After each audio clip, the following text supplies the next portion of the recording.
Thank you.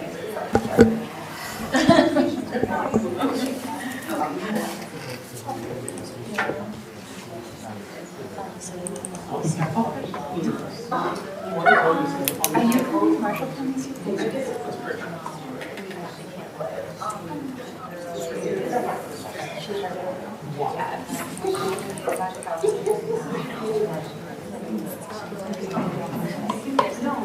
That almost doesn't work.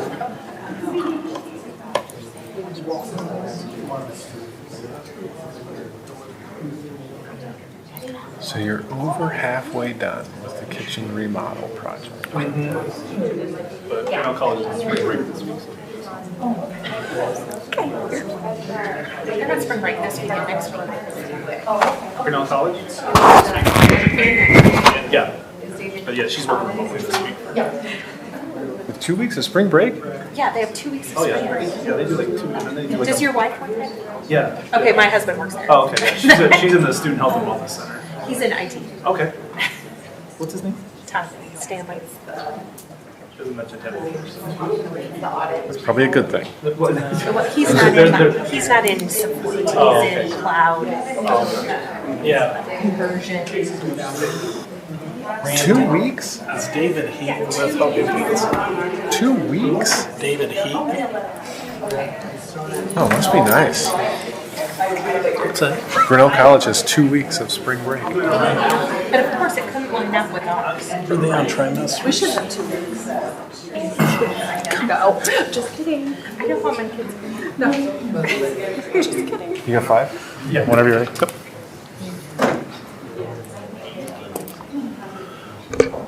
Amy, are you ready?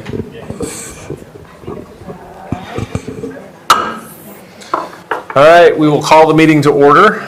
This is the time and place for the regular school board meeting, March 20, 2023 for Marshalltown Community School District. Welcome to those of you joining us here this evening. We've got a big crowd in person tonight. Welcome to anybody who might be tuning in on the live stream or watching later on. Before we get too much farther along, we'll do introductions here at the board table. Board members here this evening, to my right, Bonnie Lowry. To my left, Karina Hernandez, Sarah Faltis, and Leah Stanley. Seated here at the center table with me is Randy Denham, our board secretary, Dr. Theron Schutte, our superintendent of schools, and I am Sean Heitman. We've also got 3 of our student school board members here this evening, Natalie Andrade, Abraham Madrigal Farias, and Yesenia Alvarez Zamora. Couple of preliminary announcements before we get going. If anybody's here for public comment, we do have a pink sign-up sheet there on the speakers table. We'd ask you to sign up or sign in there. Just a reminder, during public comment time, Iowa law prohibits discussing specific employees of the district or their job performance. Additionally, in accordance with board policy, board members may not respond to comments so that we can comply with open meeting laws, and speakers will be given 5 minutes to address the board. Have I missed any announcements this evening, Randy? No. I got them all. Okay. With those things out of the way, would you all please join me in reading the mission statement of the school district? We develop learners who have the knowledge, skills, and positive mindset to successfully pursue a meaningful future through personalized learning experiences. And would you all please stand as you're able and join in the Pledge of Allegiance.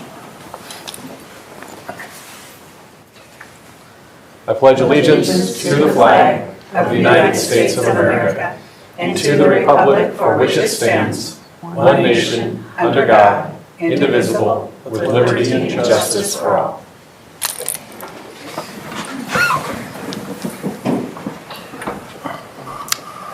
Are there any changes or amendments to the agenda? There are not. Okay. Then is there a motion to approve the agenda? Move to approve? Second. Lowry, Stanley, all in favor, say aye. Aye. Opposed, say no. Motion carries 5-0. Do you want to introduce our...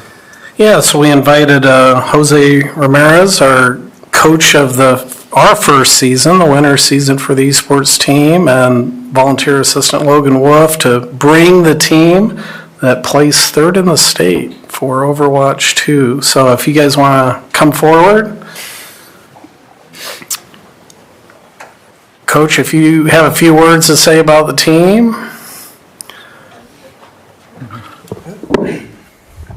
Yeah, so these guys have been phenomenal the whole season. Each and every one of them has been a complete honor to play or to coach and help out and see them develop throughout the years. We have Ethan McGurr, who was our team captain, phenomenal team captain. He also got signed to play at MCC. So congratulations to him. We have Dayton Hernandez as well, who was our DPS. He was really phenomenal as well, jumping in a few times when we were short on people.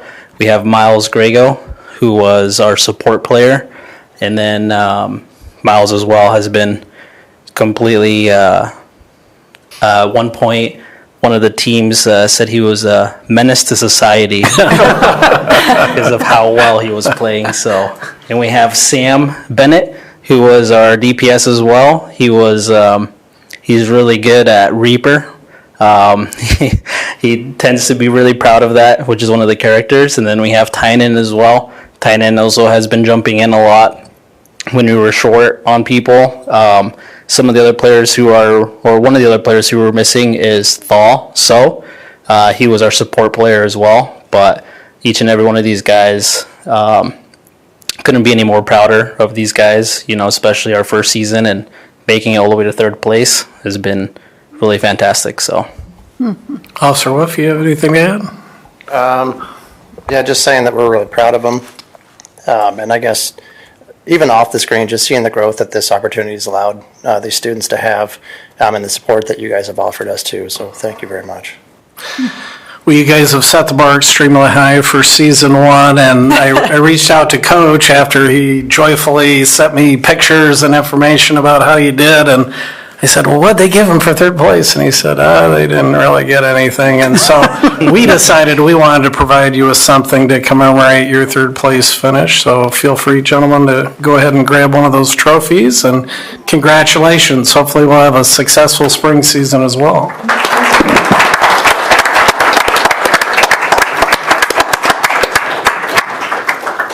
Thank you for coming today. Shauna, do you want to get... Yeah, can I get your picture? Huddle. Stand like you like each other. 1, 2, 3. Great job. Thank you. Thanks, guys. Thank you. Yep.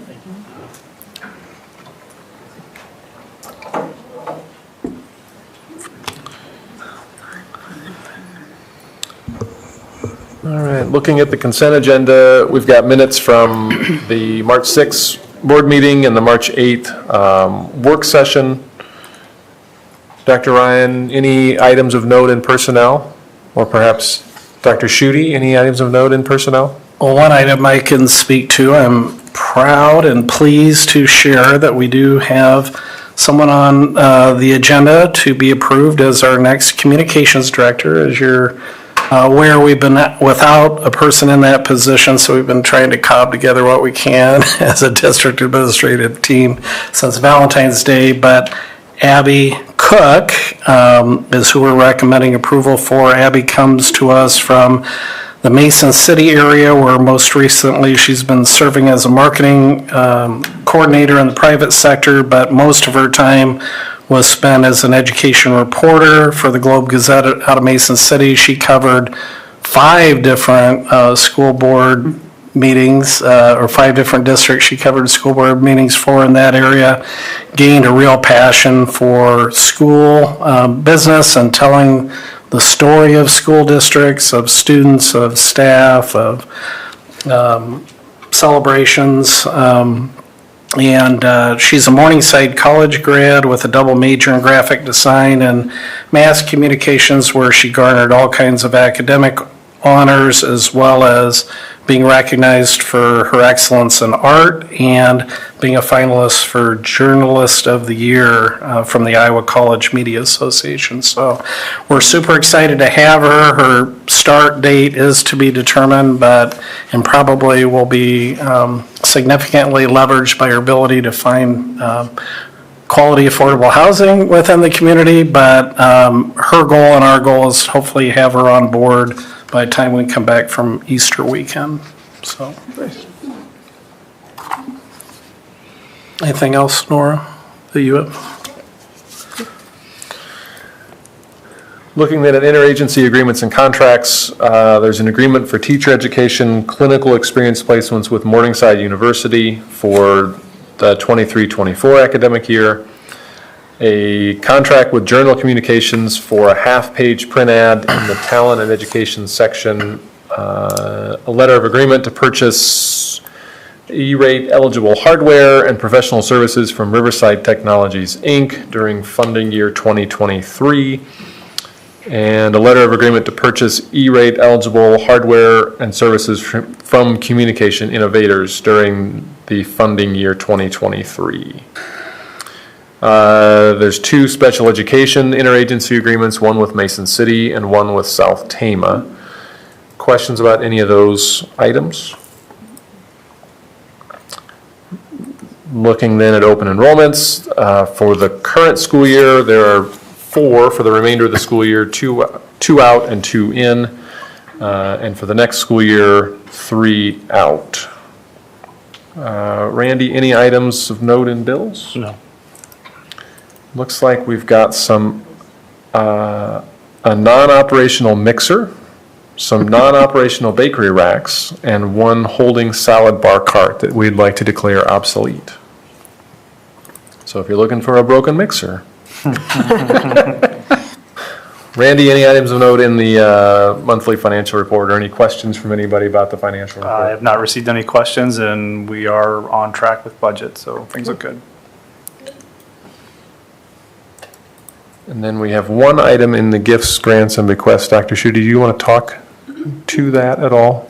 Yeah, we're very blessed to have had a significant contribution towards our stadium project from Emerson, and the $75,000, which is reflected here as 1/3 of ultimately what they've committed to that project of $225,000. So we anticipate the other installments being made in probably June and August, I believe. And the intention is to do some sort of a more Yeah. public than this recognition. Right, when for we're them. closer to the opening of the stadium complex, we'll be doing a recognition, photo op, et cetera. Is there a motion to approve the consent agenda? For approval. Second. Hernandez Faltis, all in favor, say aye. Aye. Opposed, say no. Motion carries 5-0. Anybody on the pink sheet this week, Bonnie? Nope. Okay. Then we've got the IJAG. Yeah, so we were very fortunate that I had to reach out right before spring break to meet the new CEO of IJAG, Wendy Mim Harold. Yeah. And she has brought her team from Des Moines, as well as a number of our teachers and student IJAG members here to speak with us a little bit about the program and introduce people. Just press button. Just, It's it's on. on, Green, yeah. no, red is on. Red means go ahead and talk into it. Yep, There you're you good. go. Okay, sorry about that. So good evening, and thank you, Dr. Schutte, for having us here, and thank you, board, for taking some time.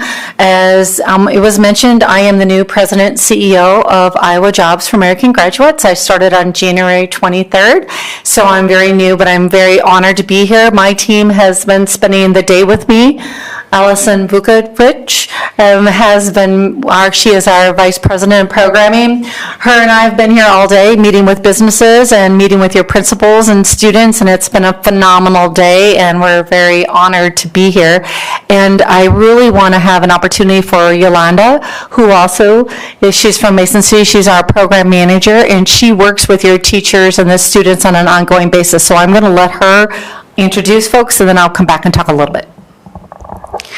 I'm just going to echo her words and say we've had a fabulous day here at Marshalltown Community School District, so thank you so much. The teachers that we have with us today, the IJAG specialist, is Mary McCain-Foxon, Tracy Wright. Maybe I should say Mary is the 11-12 specialist. Tracy Wright is the 9-10 specialist. We're missing Austin Hauser, who is out with a hurt Achilles tendon over at the middle school 7-8. And then we have Monica Segovia at MLA. So these are your IJAG specialists. Do you want to introduce the Student? Well, each have one. Do you want to introduce Abraham? Well, I have Abraham as one of the IJAG students, and you guys all know Abraham, so I don't have to say much about him, but yeah. And then we'll introduce Eric. Eric's a 10-11th program, and so Eric, you want to tell them a little bit about why you're in IJAG? Of course. Sorry. First time holding a mic here. Well, I've been in IJAG for 4 years. I love this program. This program has done so much for me. Personally, it's built me up as a person. It's helped me develop it's helped me develop my social skills. It's helped me develop a lot of skills. I was an average guy. You know, every other kid. I wasn't really into school, but IJAG really helped me, look forward to school, right? It basically... No, it's okay. It's okay. Sorry. It motivated me. It motivated me to become a better person. It's also helped me get social skills to talk to you guys up here. And yeah, it's just been a great program. And it helps with adult skills that you need in the future. Like it helps you with interviews. It helps you get a resume. Yes. And it helps me become better as a person. Yes. And it introduced me to Alliant Energy, which I didn't know what I wanted to be or what I wanted to do after school. But when I got into IJAG, it introduced me to Alliant, of course, and it gave me an opportunity. It gave me a purpose, basically. Thank you. Thank you, Eric. And you'll be hearing from Abraham when he's having the student. But one of the things also that we do with IJAG is we are trauma-informed, a place to be, feel connected, sense of belonging, and working on project-based learning where we work on self-development, career readiness, conflict resolution, and a whole lot of other areas. And then we also focus on the employer engagement piece, and that's what Eric was talking about, is having that pathway into an employment opportunity. And so we're so proud. And we also have a lot of different learning leadership opportunities where they come to Des Moines and advocate for themselves and advocate for the IJAG program, as well as we have a competition, a Career Development Association, where we have a competition we're doing this Thursday. We have 600 students, and they are going to be presenting their video that I believe you're showing later, Abraham? Yep, so you'll get that opportunity to see. They show their video. And there's over 50 businesses across the state who volunteer their time to review all the videos to make a determination of who goes to Des Moines. And then there will be 600 students there, and then we'll be choosing 20 to 25 of those students to go to Orlando with us in April in the competition. So we're very proud, and when we look at IJAG, we're a guest in your school district, and we appreciate that opportunity to be here and to be able to provide value. And I want to have Mary talk a little bit of what other things that we're doing in the classroom, as well as being ingrained into your school district. So Eric, as you can see, is a shining example of an IJAG student that started in 9th grade and now will be graduating in a couple months. And part of IJAG, and I feel my role is helping Eric with his educational goals and getting across that finish line. And Eric is a good example also of kind of that hybrid that IJAG and the peer program at the high school kind of collaborate with, because he's a student that is a peer student, but he also, we communicate that with the peer folks, and he's able to come to IJAG for his elective, but then, work on his recovery work down in the peer. And it's just, I think, good for the students to have another set of eyes and another adult, encouraging them to continue recovering their credits, or if he needs help with topics, he can come up and work in the IJAG room, and maybe not so much the math and biology part, but the other subjects I'm more than confident to help him with. So we just really appreciate what we're able to do for the students and see them on their path to success. And then, Just to let you know, also, Dr. Schutte has a report in front of him. This is mid-year, so we don't have all the data. Right now, you have a 7th and 8th program, which we have 47 students in, 9th, 10, 48, 11th, 12, 57 students, and we're at 15 students in the Marshalltown Learning Academy. And one of the things of the data that I have here, because we don't have the full year to tell you all of the programs, but from your seniors last year that had graduated, we follow up a year after they complete high school. And you have amazing statistics. And as Dr. Schutte pointed out, a little bit above the state and national average of completion. So I'm going to just share this with you. You have, of your students that we served last year for the seniors, 92.86%. So 93% of them are in full-time employment. And of the students that we worked with, and the goal, by the way, is 80%. So we blew that one out of the water.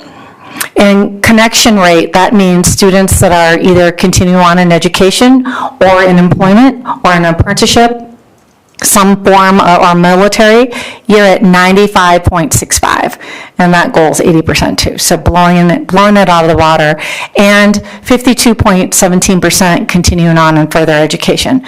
And that doesn't happen without these amazing instructors and Yolanda making sure that we're working with you in the school district. So we just really want to tell you thank you for supporting the program. Thank you for allowing us to be a guest in your high school and to be an integral part of furthering education for your students. Any questions?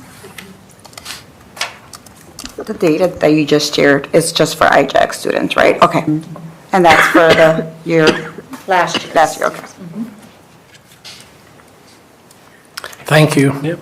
Yep. Thank you very much, guys. Yes. And you'll get to see the video with Abraham. All right. Exciting. Anil?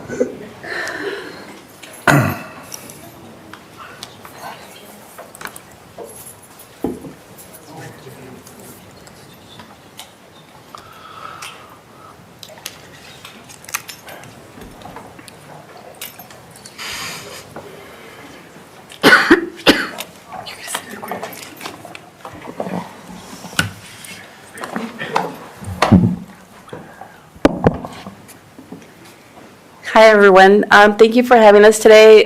My name is Anel Garza. I'm the principal at Woodbury Elementary. To my left is my instructional coach, Mary Brown. To my right is Nelson Del Valle. He's one of our ELL teachers, and Megan Bergman, one of our third grade teachers that we have in our school.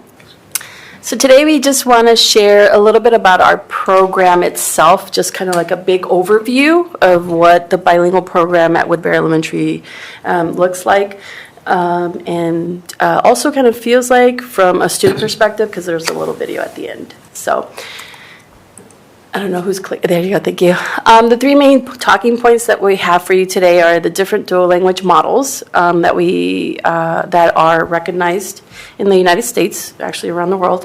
The model that we use at Woodbury at K1, and the model used at Woodbury at 2-4, because there's a little different modeling in those different grade level bands. We included our Woodbury mission that we have.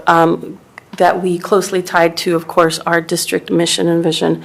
And at Woodbury Dual Language School, we are committed to providing a safe, healthy, and compassionate environment where all students will develop self-confidence and skills to be successful learners and leaders. And of course, we have it in Spanish as well. We wouldn't be a bilingual school if we didn't. And then we have the dual language program mission as well. This is a district mission that we have for our dual language program as a district, and that's for Marshalltown Community School District's dual language program provides literacy and content instruction to all students through 2 languages to equip learners to achieve grade level academic standards, bilingualism, biliteracy, and multicultural competence. So Thank you. Based on that dual language mission that we have, we also have student goals that are very specific to our dual language program. That's to achieve grade level academic standards, communicate in 2 languages appropriate for age level, comfortably in social situations, and effectively through reading and writing. So we also want to develop high levels of proficiency in their first language and second language in all language domains, which are reading, writing, speaking, and listening. And then demonstrate positive cross-cultural attitudes and beliefs. Values Spanish language and culture, helping students understand the purpose and power of their Spanish language and authentic cultural experiences, and making purposeful connections between the Spanish and English. So this is the first point where these are the different dual language model or the bilingual models that are recognized through research, of course.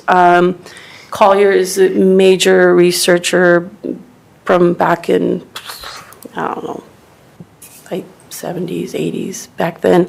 And so the top 2 green ones is really what I would like for you to focus on, the 2 green lines. Woodbury is the 2-way dual language program.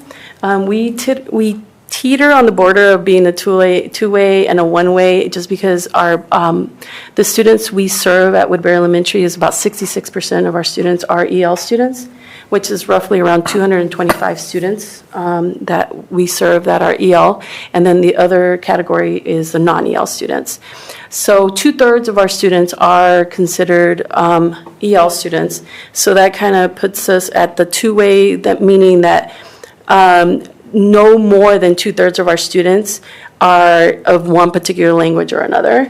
And if it were truly a 2-way 50-50, we would have 50% of our students be English speaking and 50% Spanish speaking. But then there's another way of looking at it, which is a third, and a third, which is English speaking, Spanish speaking, and then bilingual. Because a lot of our students that are in our district now come to us with bilingualism already in their natural state of learning. We don't have the population that we did back when we started this program back in 2002, where the majority of our students were newcomers. So the language they spoke at home, the only language they spoke at home was English, and so they were fully immersed in Spanish, and they were fully immersed in English once they got to school. You heard me say we started this program back in 2002, so it's been in existence for a good 20-some years. It has changed and evolved over time, and there have been some major changes to both how we deliver instruction, the amount of minutes that we deliver instruction in English and Spanish, and we'll talk about that a little bit more in depth as we go through our presentation. But just so you know that we are the top in the green section, which tells us that our students, if they do go through our program, they're expected to have English proficiency by 7th, 8th, 9th grade. That's when we see our students flourish in the English and Spanish the most. This is the EL model that we use in our building to serve our EL students. So the dual language program is the EL model that we use to serve our English language learners in our district, in our building, sorry. And then for our students that are non-ELs, it's an enrichment program for them, of course. So I think that's it. Unless you have any other questions, I'll move on to the next slide. Yeah, thanks. Okay. Oh, this is you, Mary. Yeah, that's me. Okay, so at kindergarten and first grade, we strive to have at kindergarten an 80% Spanish instruction to 20% of English instruction. So that's just the instructional minutes, not counting like lunchtime specials, recess, just those like teacher contact minutes. And then in first grade, we strive for a 70% Spanish, 30% English. And then if you go to the next slide, we can see what that kind of looks like. So laid out, this is our current allocation. We have been piloting a new program in literacy at the kindergarten level. But you can kind of see, so our English side, where we have our block of foundational skills, and then they have science, social studies, health, and counseling. And then on the Spanish side, math, math MTSS, and then also some time for some Spanish. Actually, a good amount of time for Spanish literacy instruction. And all of our grade levels have their math instruction in Spanish. And then in first grade, it's kind of similar. And they're still working with a different literacy curriculum, but you can kind of see like that balance. So then that 60 minutes that we're using for kindergarten CKLA skills is broken up into literacy MTSS and really great reading and Lexia instruction for our first graders. Do you have any questions about that, kinder or first grade? Okay. And then at second through fourth grade, the instructional time is split equally. So students are receiving 50% of their instruction in English and 50% in Spanish. And we can go right to the next slide and it will show that difference as well.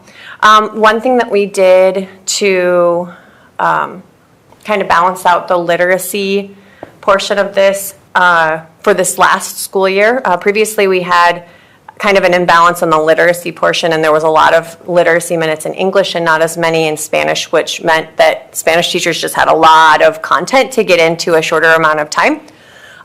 We transitioned the math MTSS from the Spanish side to the English side, and have also been able to use that as an opportunity to bridge their what they're learning in Spanish math, or in math and Spanish to English as well. So that's been an added, I think, bonus for that. And it balanced out the literacy minutes so that way they were getting really an equal amount of literacy instruction in English and in Spanish. Okay, you can go to the next one. And then this is our video of a couple of students that we have. And they were just asked why is bilingualism important?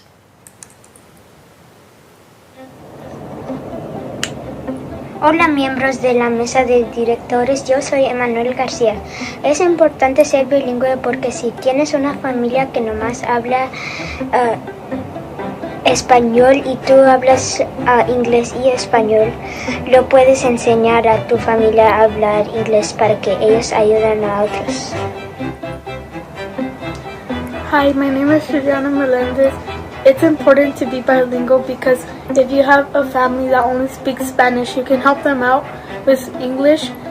If you go to a store and the cashier only speaks Spanish or English.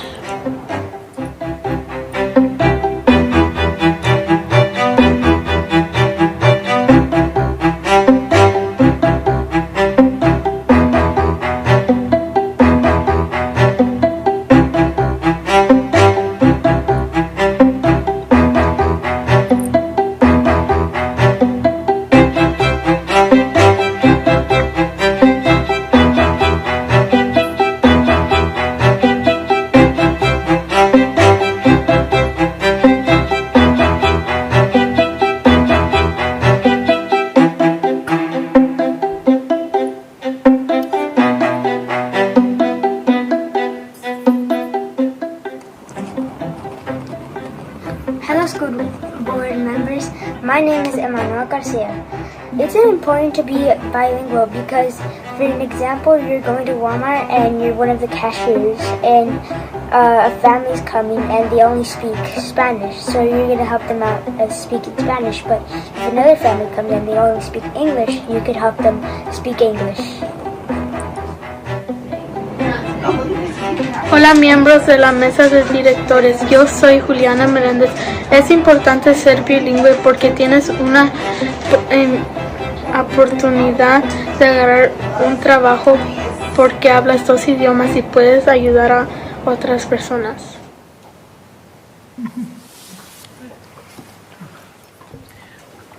Something else that I didn't mention, I don't know if they want to, is that we, at second through fourth, our classrooms are a little bit different. Where like K1, they have the same teacher all day, and second through fourth, we have a Spanish classroom, an English classroom. They'll switch halfway through the day, and then we have a classroom that's all bilingual. Sorry, that kind of just broke the moment. Yeah, no kidding. My instructions. Yeah, thank you. Thanks for no questions. I appreciate it. Okay. One of the things that we were told when we were first starting this program is that the students would get off to a slower start because they're learning two coding systems in reading. You know, they've learned the Spanish and the English. But then at middle school, we'd really see it pick up, and we did. I taught at the middle school, and you'd see these students come in, and they're still struggling a little bit to decode in both languages, but by 8th grade, they're just off. It's just what you saw on that green line. It's like, once they get that fluency going, it's amazing. Mm-hmm. It really does work. Yeah. For your morning meetings, is that always in English? I guess you don't have the language there, so we did. Right, yeah, the purple sections that you saw at the top of each table, those are more bilingual areas, what we call. The teachers may, if you want to put one up there. For example, the morning meeting and the closing circle, teachers alternate by week. Like 1 week they have it in English, and then 1 week they have it in Spanish with the kids. And then specials, it's always in English, because that's what our specials are for, art, music, PE, media. Recess and lunch, we don't dictate to the kids what language they have to use. They choose the language that they want. And then the literacy MTSS block, that depends on what the teachers see in their data. And if the child is needing more of an English intervention, they have an English intervention, or they may need more of a Spanish intervention, so they have a Spanish intervention. So that's why we have those in purple, because it may vary, and it's, Whereas the other parts are like, they don't change, that's the language of instruction at all times. Do we know how many dual language programs do we have in our state, and what is our standing as far as proficiency or? Rachel, I don't know if you know off the top of your head how many, but I know there's. I would just say Woodbury is commendable right now, as far as like their status, but I don't know off the top of my head. Yeah, we have bilingual programs in Pella, West Des Moines. West Liberty is the other one that's just a little bit old, a couple of years older than us. So it's West Liberty, and then we're the second oldest bilingual program we have in the state. And then Storm Lake, there's a couple other programs throughout the state, and they're starting to increase. I am part of a network where there are other school districts wanting to learn how to launch a dual language program in their districts, so we're part of those conversations statewide as well. So, but yes, like Rachel said, I'll say it again, we're commendable. Thank you. You are. Has there been, and this is more of a Theron question, has there been talk about starting another dual language at one of our other elementaries? Do you know? There has been, even before Dr. Schutte was around, but it's due to human resources where we don't have the capability of expanding it at this time. You need more Spanish-speaking teachers. Mm-hmm. Okay. They're very, They're hard to find. Mm-hmm. Question? Go ahead. I think it was my first or second year, we had commissioned the AA to work with us and look at our data, because I think there were some perceptions at that time that, I don't want, from some parents, that they were concerned about if they put their children in dual language, that somehow it would hold them back on the state proficiency scores or whatever. And what we actually found and what was presented to the board was with in terms of second language students across the district, the Woodbury students significantly outperform the students, and for all students, they were at a minimum at the same rate of proficiency, and in many cases above proficiency of the other schools that didn't offer dual language. So that was really encouraging data and a tribute to the Woodbury staff. But to Anel's point, we've talked, I think, informally about, at what point, if at any point, would we be ready for an expansion, but I think the biggest challenge would be capacity of bilingual teachers in order to pull it off. So with the literacy instruction in kindergarten and first grade, on the English side, as far as teaching of literacy, and you have MTSS in both the Spanish literacy as well as English literacy, do you have some additional supports in place for children who really are learning English, like newcomers? What kind of services then are in place then for newcomers that might be in addition to this particular schedule? Yes, that's a great question. Even though this is considered the EL program for our students, we still have our ELL teachers in our building that do support our newcomers, because we do have a few. Do you, off the top of your head, Nelson, do you know how many newcomers we would call them? But a few, yep. And Nelson and his team work really closely with, Mary and myself on how to provide them additional services, or when. They may be providing those services during one of those MTSS blocks, because teachers, along with Nelson's team, might say, this is a priority for them right now, so instead of giving them an English literacy MTSS reading group or a Spanish one, let's focus on their newcomer skills or at this point. So, and we use a variety of resources. We have the Nat Geo Our World program that's specifically for newcomers, and we use that with like really smaller groups to really get them started on their language skills. Yep. Need to somehow establish those foundational skills so you have something to hook the English language onto, right? To learn both languages. And as a reading person, what I really like about this is the Spanish language is so much easier to decode. So if you're having a student that's struggling with the idea of using letters to sounds to words, they can learn it with syllables in Spanish and then transfer it to English, and that's a really nice transfer. It works very well. Any other questions from anybody? Anel, do you want to get a plug in for the board visit tomorrow, or? Oh my God, yeah, you guys are coming tomorrow. Yes, we are. You guys, I like chips, I like candy, so whatever works for you guys is fine. So, we like Gene Days, so if you want to pass out some Gene, no, I'm just kidding. You're more than welcome. Tomorrow you will actually see Kinder Math MTSS in action, and you will see third grade reading in action as well. And you will get to meet some of our little ones that they'll get a chance to read to you. So, okay. Excellent. Yeah. Well, thank you, guys.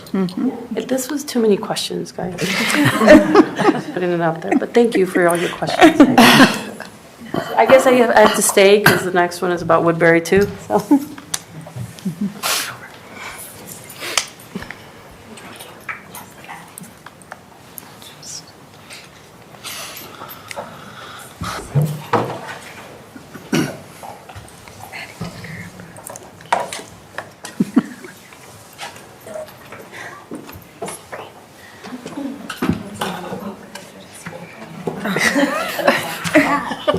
Nora.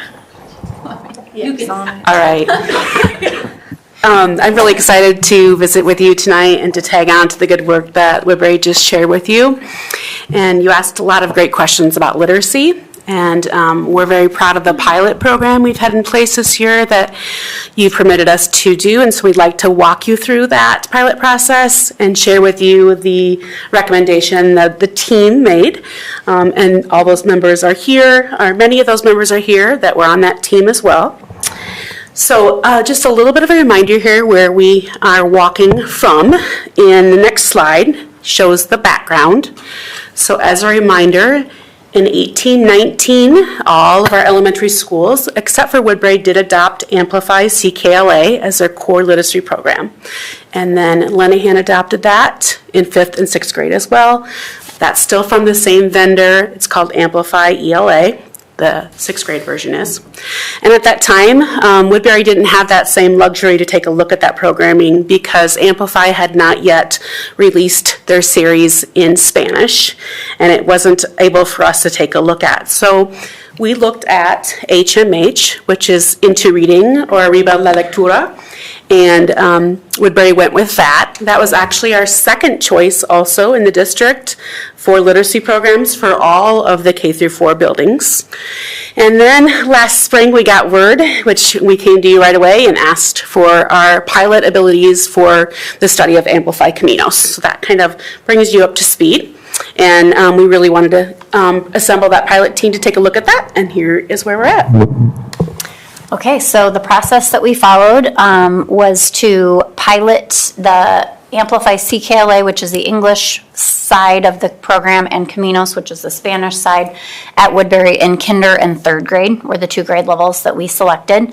Following first semester, we gathered feedback from our piloting teachers, and then we convened a committee of all grade levels and departments across Woodbury, so not just those that piloted, where we studied literacy research and best practices, which helped us kind of come up with a list of criteria. What do we want in a literacy program for our dual language program at Woodbury? And then we used the criteria to kind of evaluate those Amplify materials to see if they met the needs that we discovered that we wanted. And then based on committee feedback of those piloting teachers, based on a review of the materials, administrative discussions, a shared recommendation was made to purchase Amplify CKLA and Caminos for Woodbury's dual language program for next year. Okay, we can go to the next slide. So we are also wanting to bring before you a couple of those piloting teachers and just get some perspectives from them. And you've already seen Megan Bergman, who's third grade, and Nelson Del Valle, who is ELL. And Nelson would like to open with a few thoughts.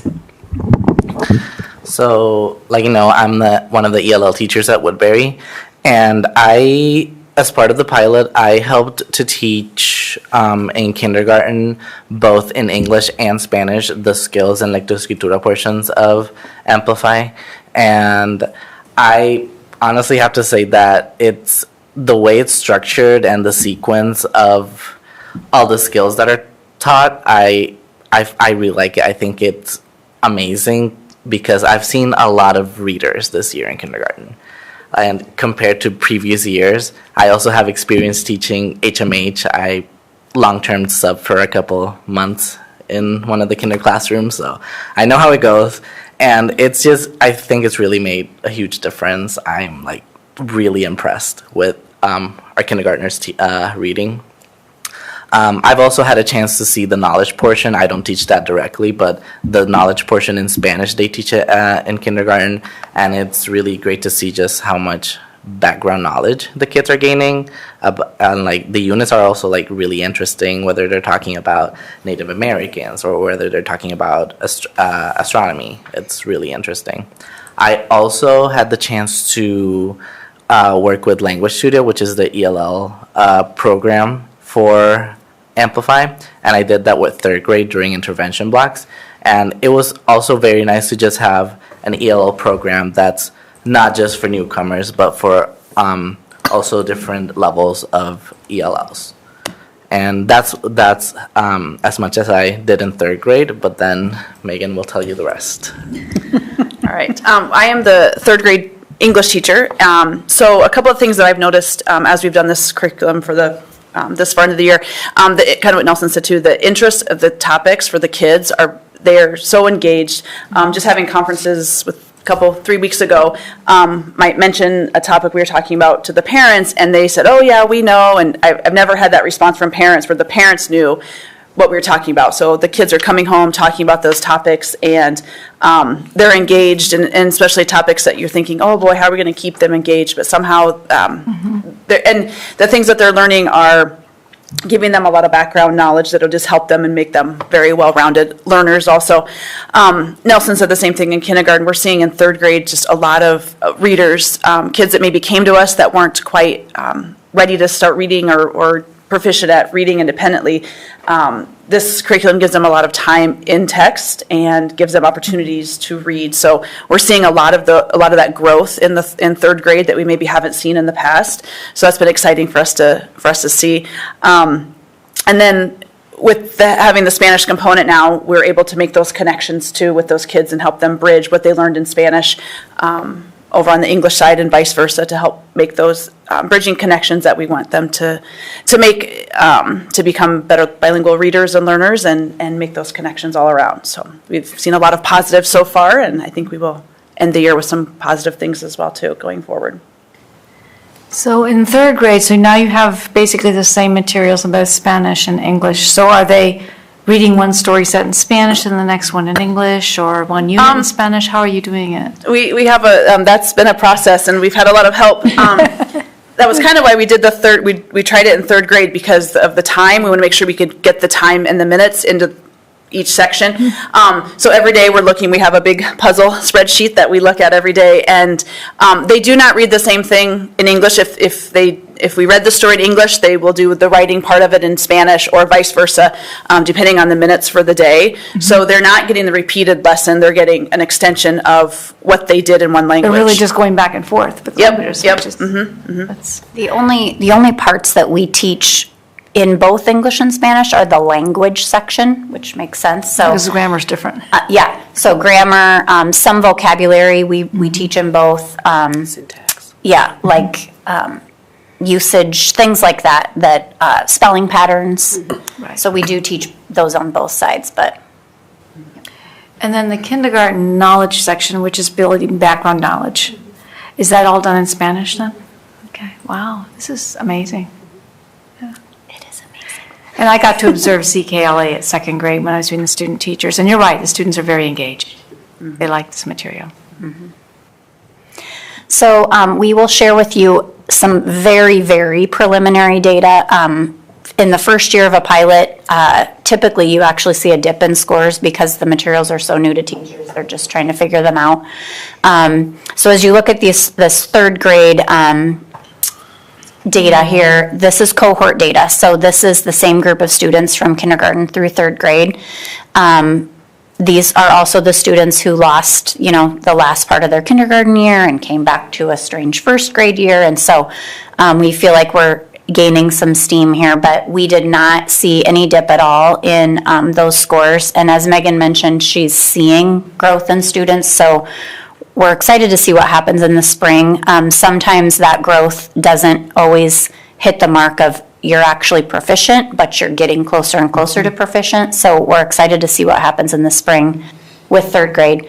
Our kinder data, so this is a little bit different because there's no cohorts with kinder, but it's really exciting that over the last 4 years, we've had proficiency rates in 25 to 28%, and this winter we hit 60% with these materials. So that's really exciting, and I'm sure Megan can't wait till those students get to third grade. So we feel really, really excited about what this data is showing us just from only one semester of implementation. So, and then if we go to the next slide, we have some similar data for Spanish.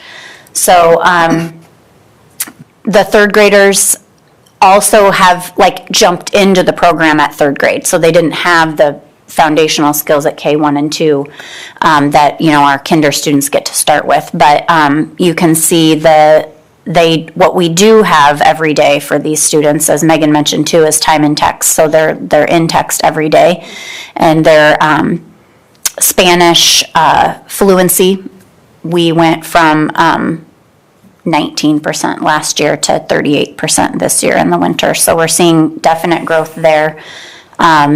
And actually the benchmarks changed. So the benchmark got tougher and we're at 38%. So really with last year's benchmark, that would have been 7%. So huge, huge growth in the Spanish side at third grade. And then the kinder for Spanish as well, last year we implemented a new material called Estrellita, which is an intervention program in Spanish. And so that's why you see the change on letter sounds from 42% to 80% last year. and this year we're at 78%, so that's holding steady. But we also saw a ton of growth with syllable reading, which we didn't see last year with Estrellita. So the combination of those two, because we are still using that as an intervention coupled with CKLA and Caminos. So really great Spanish data on the kinder side as well, which is exciting. Okay. This is me too, the next slide. So just, we wanted to share some highlights of the program. We don't need to go through all of these. And actually, Megan and Nelson highlighted a lot of these as well, that focus on knowledge building, a very big focus on foundational skills at kinder, first and second grade, which is why we feel like we're seeing the data that we are. For the Spanish side, we were really impressed with it's been designed with Spanish speakers in mind. It uses trans-adaptations, not translations, which is a higher quality way to do that. Includes authentic texts written by Latin American and Spanish authors. So we were impressed with that as well. It's also very highly rated on Ed Reports. So yeah, those are some highlights. And now, Shauna. All right, I get stuck with the money portion of this. I will say that I was at Woodbury for classroom visits, and Theron was there for cookies and conversation. I don't know if you remember this. And I was in kindergarten, Mrs. Ewing's room, and I was like, our kindergartners are reading. And this was like right after Christmas break, so of course I was elated. And I ran down and I told you, come on, get in here. And they transitioned between the time that I went down to go get there and he came in, but it was really incredible. I took a picture and I shared it on Facebook, I think through the district, whatever.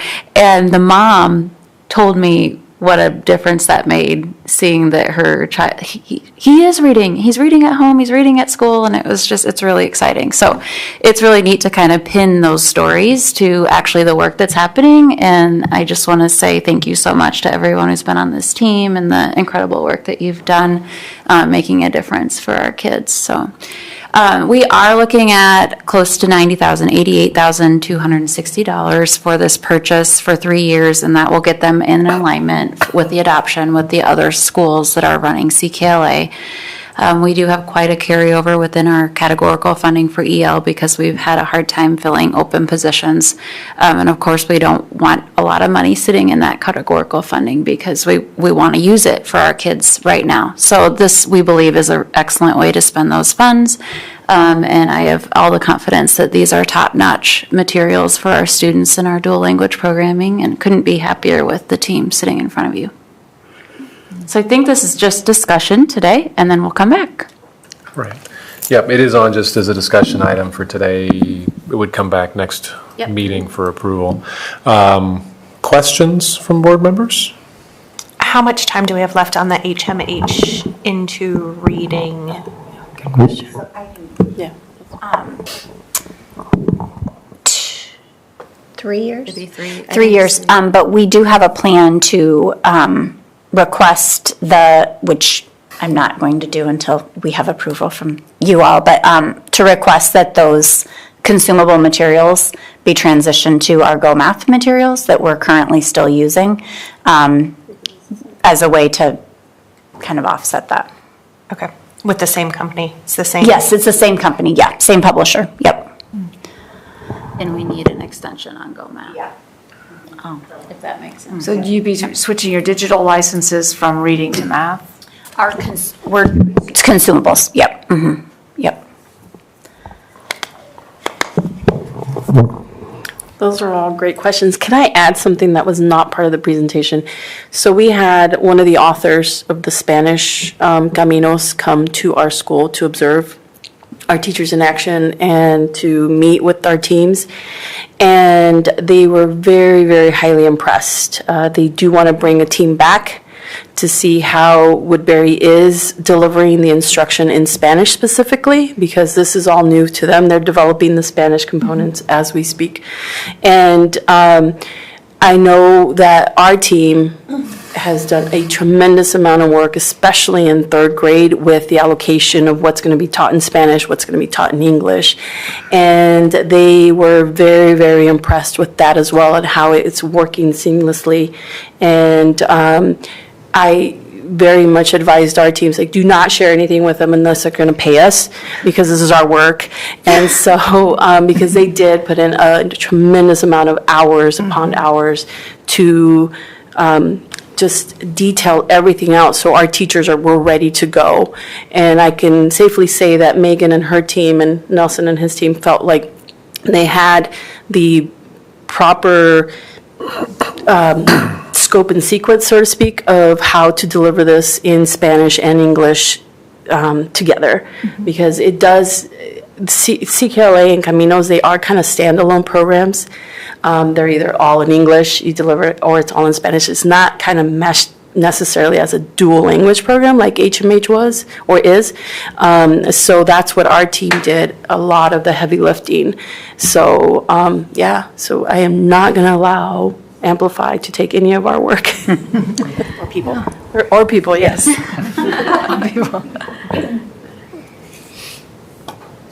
Okay. All right. Any other questions?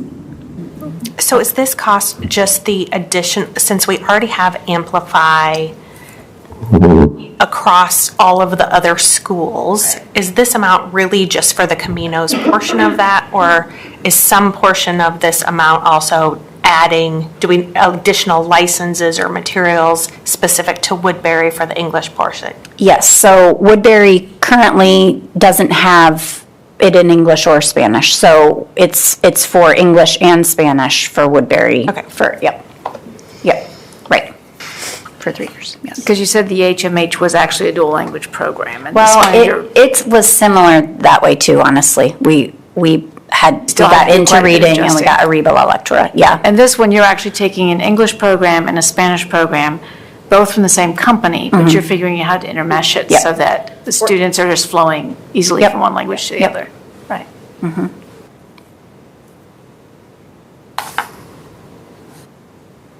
Okay, thank you. Thank you, guys. Nice work. You guys,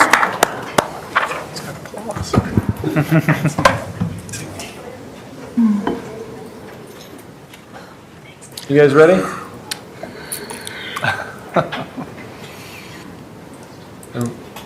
One of you needs to bring a chair, it looks like. There we go.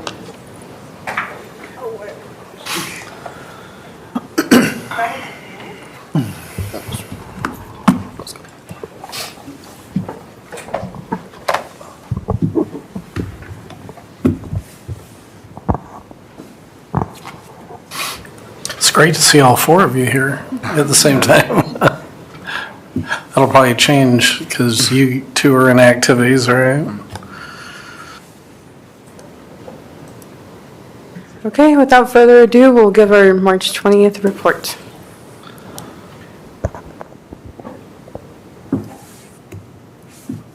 Okay, so this past Saturday, Miller and MHS students were present at the Eastern Science Fair. This science fair is actually a different one from the ones students have been attending in previous years. Usually, we all go to the Iowa State Science and Technology Fair, which is a lot bigger, and will be taking place at the end of this month. This, from kind of doing a little research and digging last year, we found about this smaller science fair, and we thought it'd be a good opportunity to get prepared for projects. Students went from both schools with their experiments fully completed, and they hope to gain insight on how to perform better on the next competition. But I have some pictures on the next slide. So we actually had one MHS student go and present. That's on the right, Landon Stanley, and then we had these 3 8th graders who I do not know, but they look really nice, and I've heard good things about their projects. Okay, so sophomore Landon Stanley earned a Certificate of Excellence and on behalf of the Occupational and Environmental Student Health Organization at the University of Iowa. So good for him. 8th grader Rory Piscitelli was nominated to compete in the 2023 Thermo Fisher Scientific Junior Innovators Challenge, and she also won a Class 1 award on behalf of her group. So already they're doing good things, doing great. Congratulations to the both of them. And as for state speech, that was 2 Saturdays ago, right out of the Friday before spring break. I am going to owe you the pictures on that one, regrettably. I don't have any as of now. But we had Landon Stanley, 10th grader, Isaiah Wilder, 10th grader, Nayeli Martinez, 11th grader, Riley Theed, 11th grader, Yasli Montanez Alviso, 10th graders, Michael Gill, 12th grader, Amaya Weatherly, who is actually from MLA. She made a lot of sacrifices to get herself over to MHS and get to practice with the speech coach. She's also a 12th grader, and Nolan Santel, who is a freshman. All of those students went and performed at the state competitions. And let me just explain to you a little bit on how the grading kind of works. There's 3 judges there, and the grades go from, I believe, maybe 1 to 4. 1's is like amazing, spectacular. If you get at least 2 out of 3 1s, you get considered for an outstanding performance award. And 2 is like, you did good, this is good. There could be some tweaks, there could be growth and improvement to be made. But overall, this is pretty good. I won't explain the other 3 because you don't have to worry about those. Because everyone here did exceptionally well and the majority of them got 1s. Really? So they got considered for an outstanding performance. We had 1, 2, and this is a student who's still very young and still has lots of growth to do. They showed a lot of good potential, and they had it too. Wow. So this is all very great. The MHS also had 1 student who will be, how's it go? An all-state speech. So overall, the students did really well. This type of competition is very interesting to me because it was a whole day, right? And so you go and you do your part, but afterwards you're free to roam around and go and see other people's performances.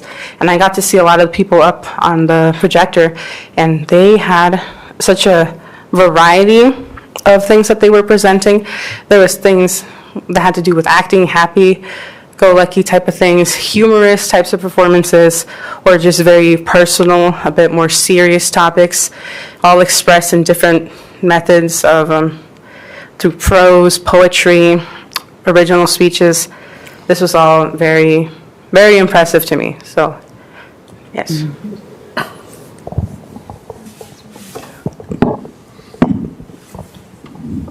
Before I start, I just wanted to mention that Yesenia got, you sure? Okay, so I'll just start.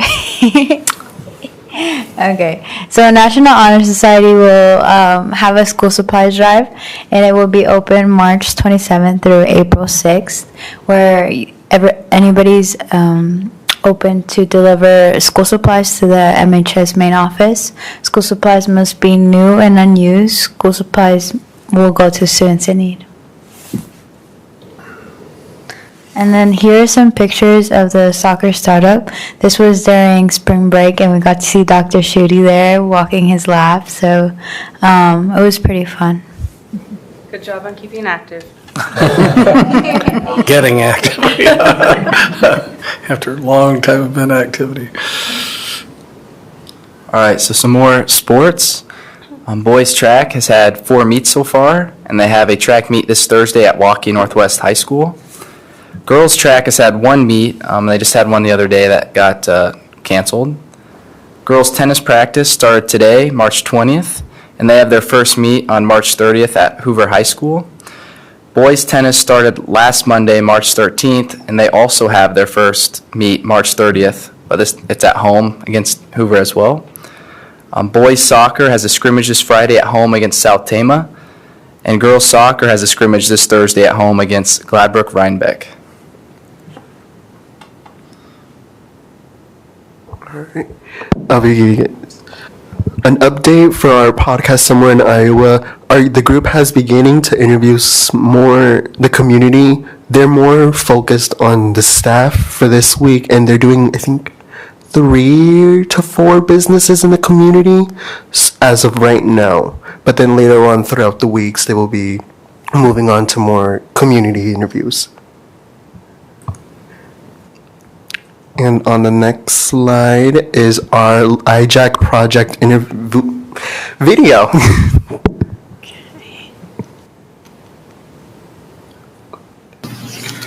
IJAC's Love Project is by Abraham, Eva, Gabby, and Jenny.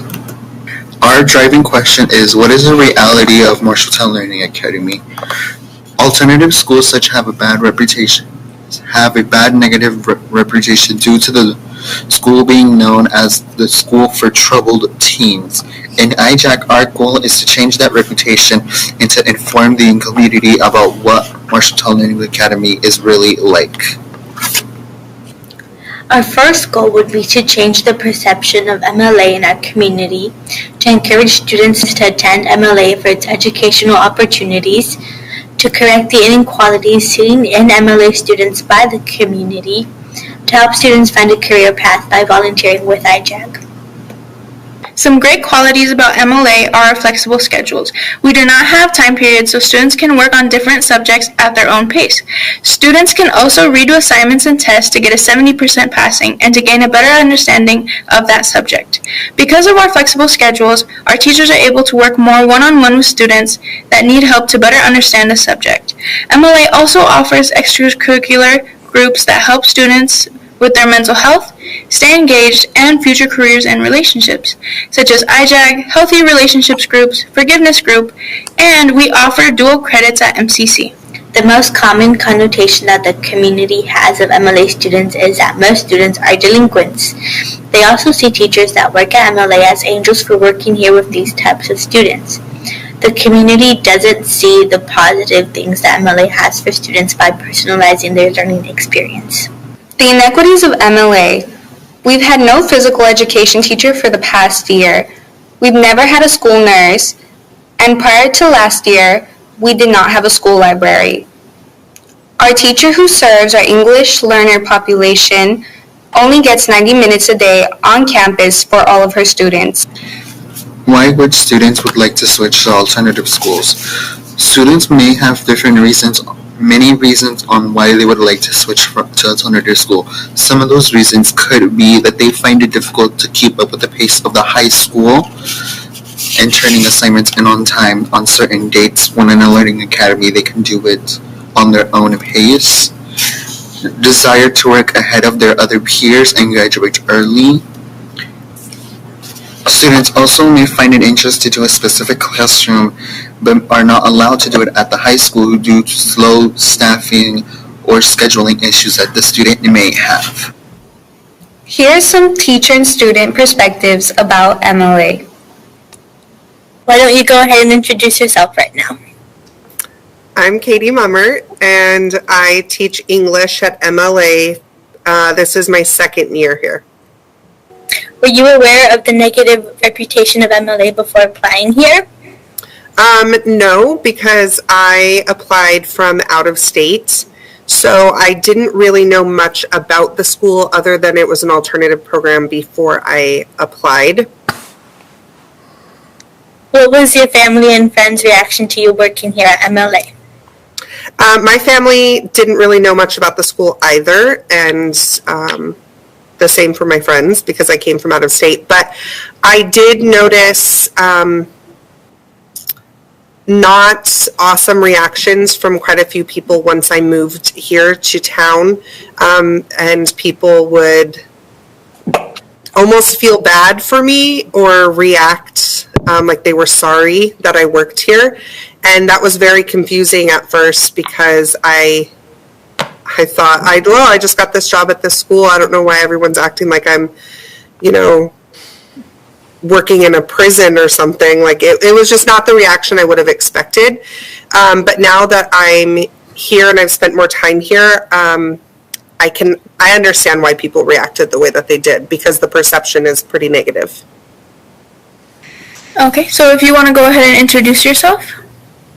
All right. Hi, I'm David Carpenter. I am the math teacher here at Marshalltown Learning Academy. I've been teaching here since it opened 15 years ago.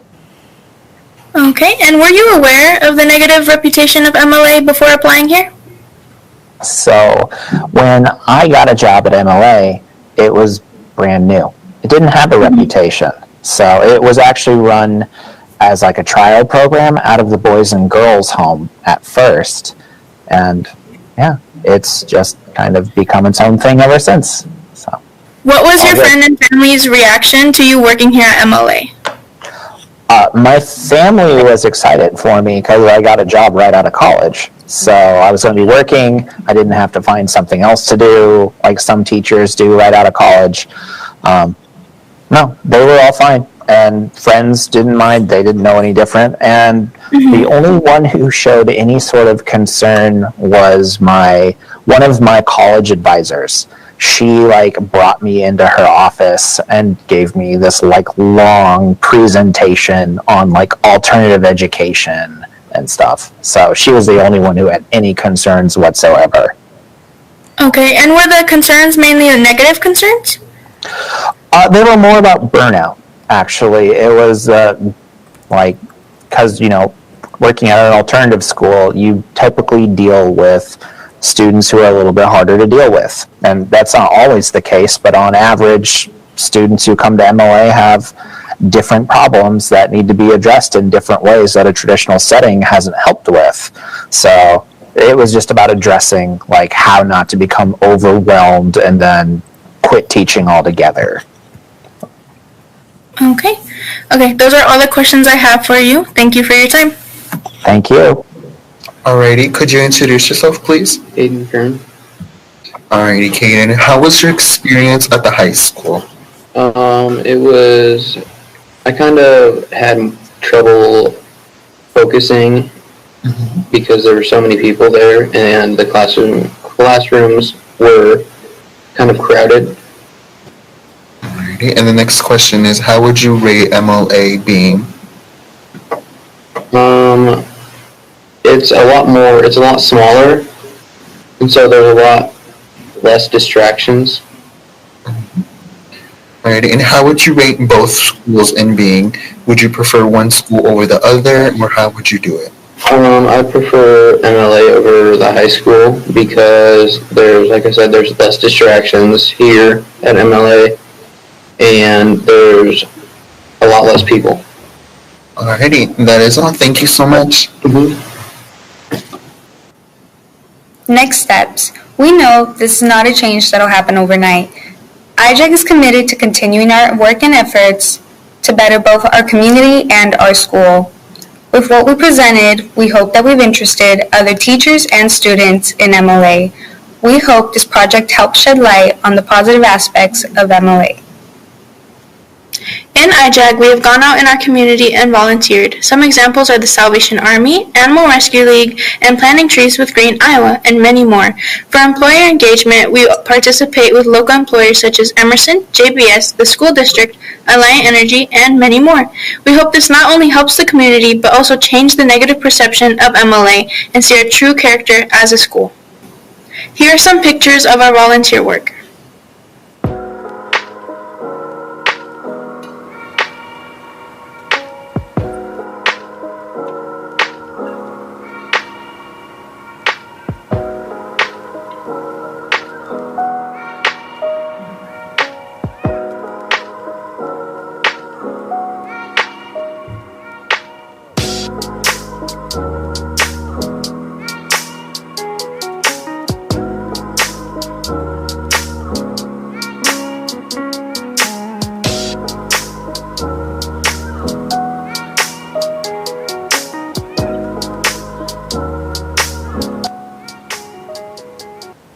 This is our love project. Thank you.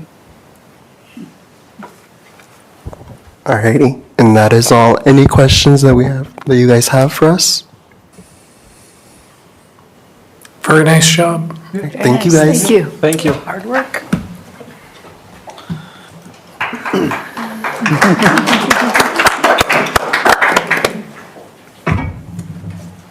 Math?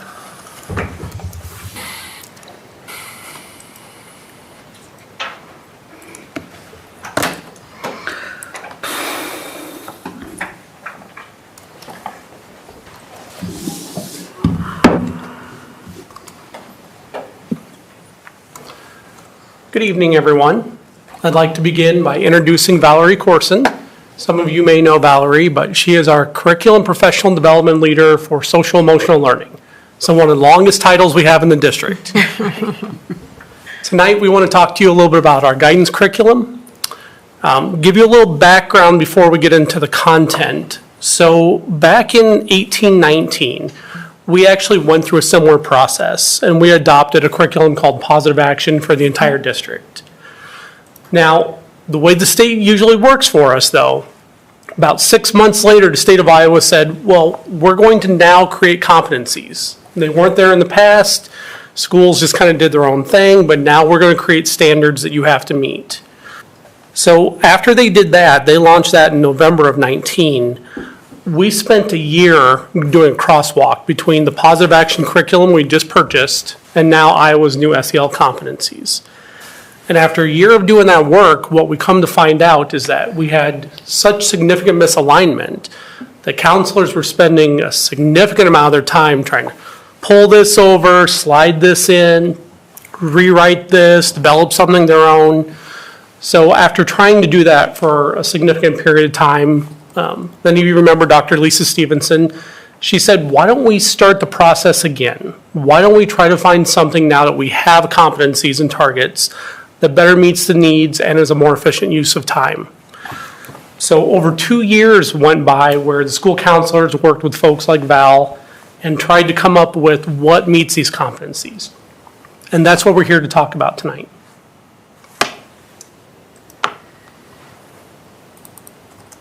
So the first thing we did as a group was we started evaluating our current practices and where we were with our curriculum. Just kind of in general terms, the way our curriculum works for guidance at the elementary level, K-4, they present curriculum to students one time every 6 days for their guidance cycle. And same thing with 5-6, they also present on their cycle once every 6 days.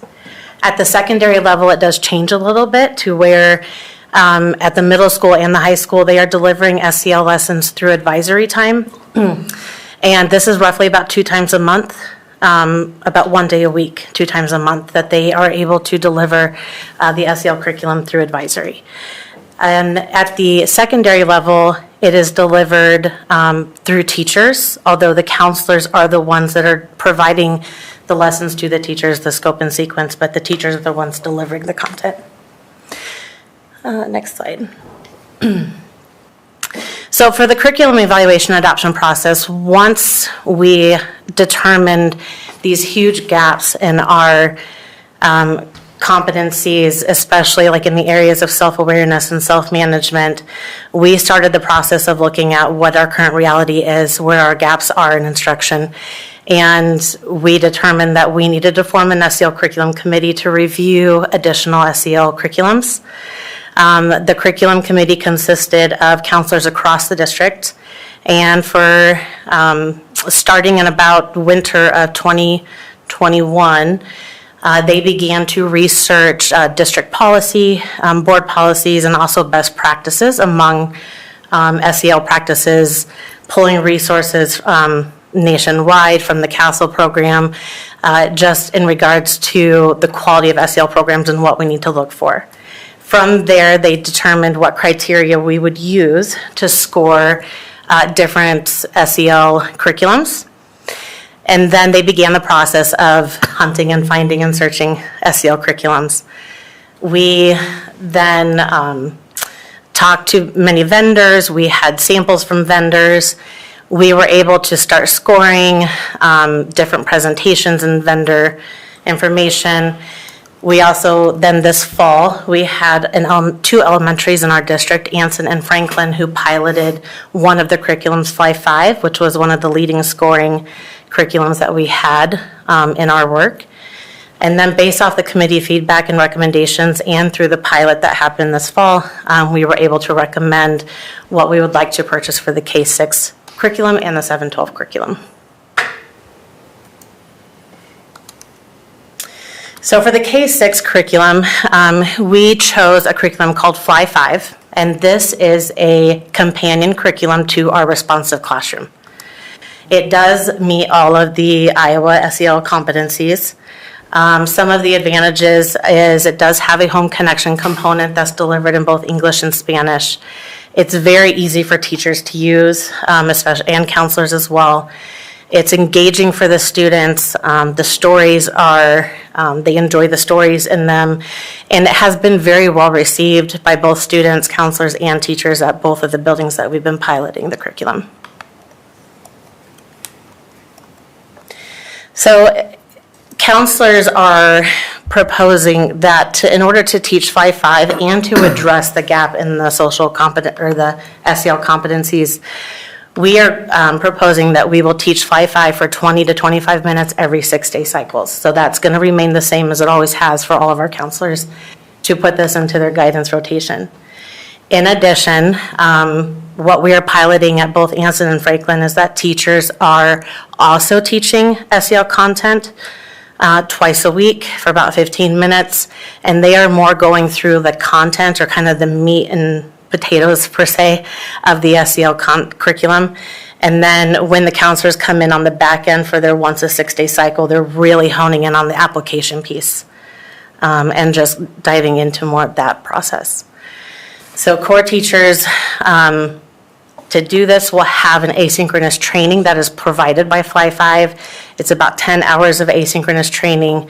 And like I mentioned earlier, they will deliver the lessons 15 minutes twice a week. And then the counselors will come in on the back end and do the application. So is that happening during morning meeting, or when is that It does not happen during morning meetings, so this will happen throughout the school day. So the counselors will continue to do it during their guidance rotation. So this will be built into the teacher's schedule? It will be built into the Elementary teachers. teachers are really full. Mhm. And that'll be 2 times a week for about 15 minutes.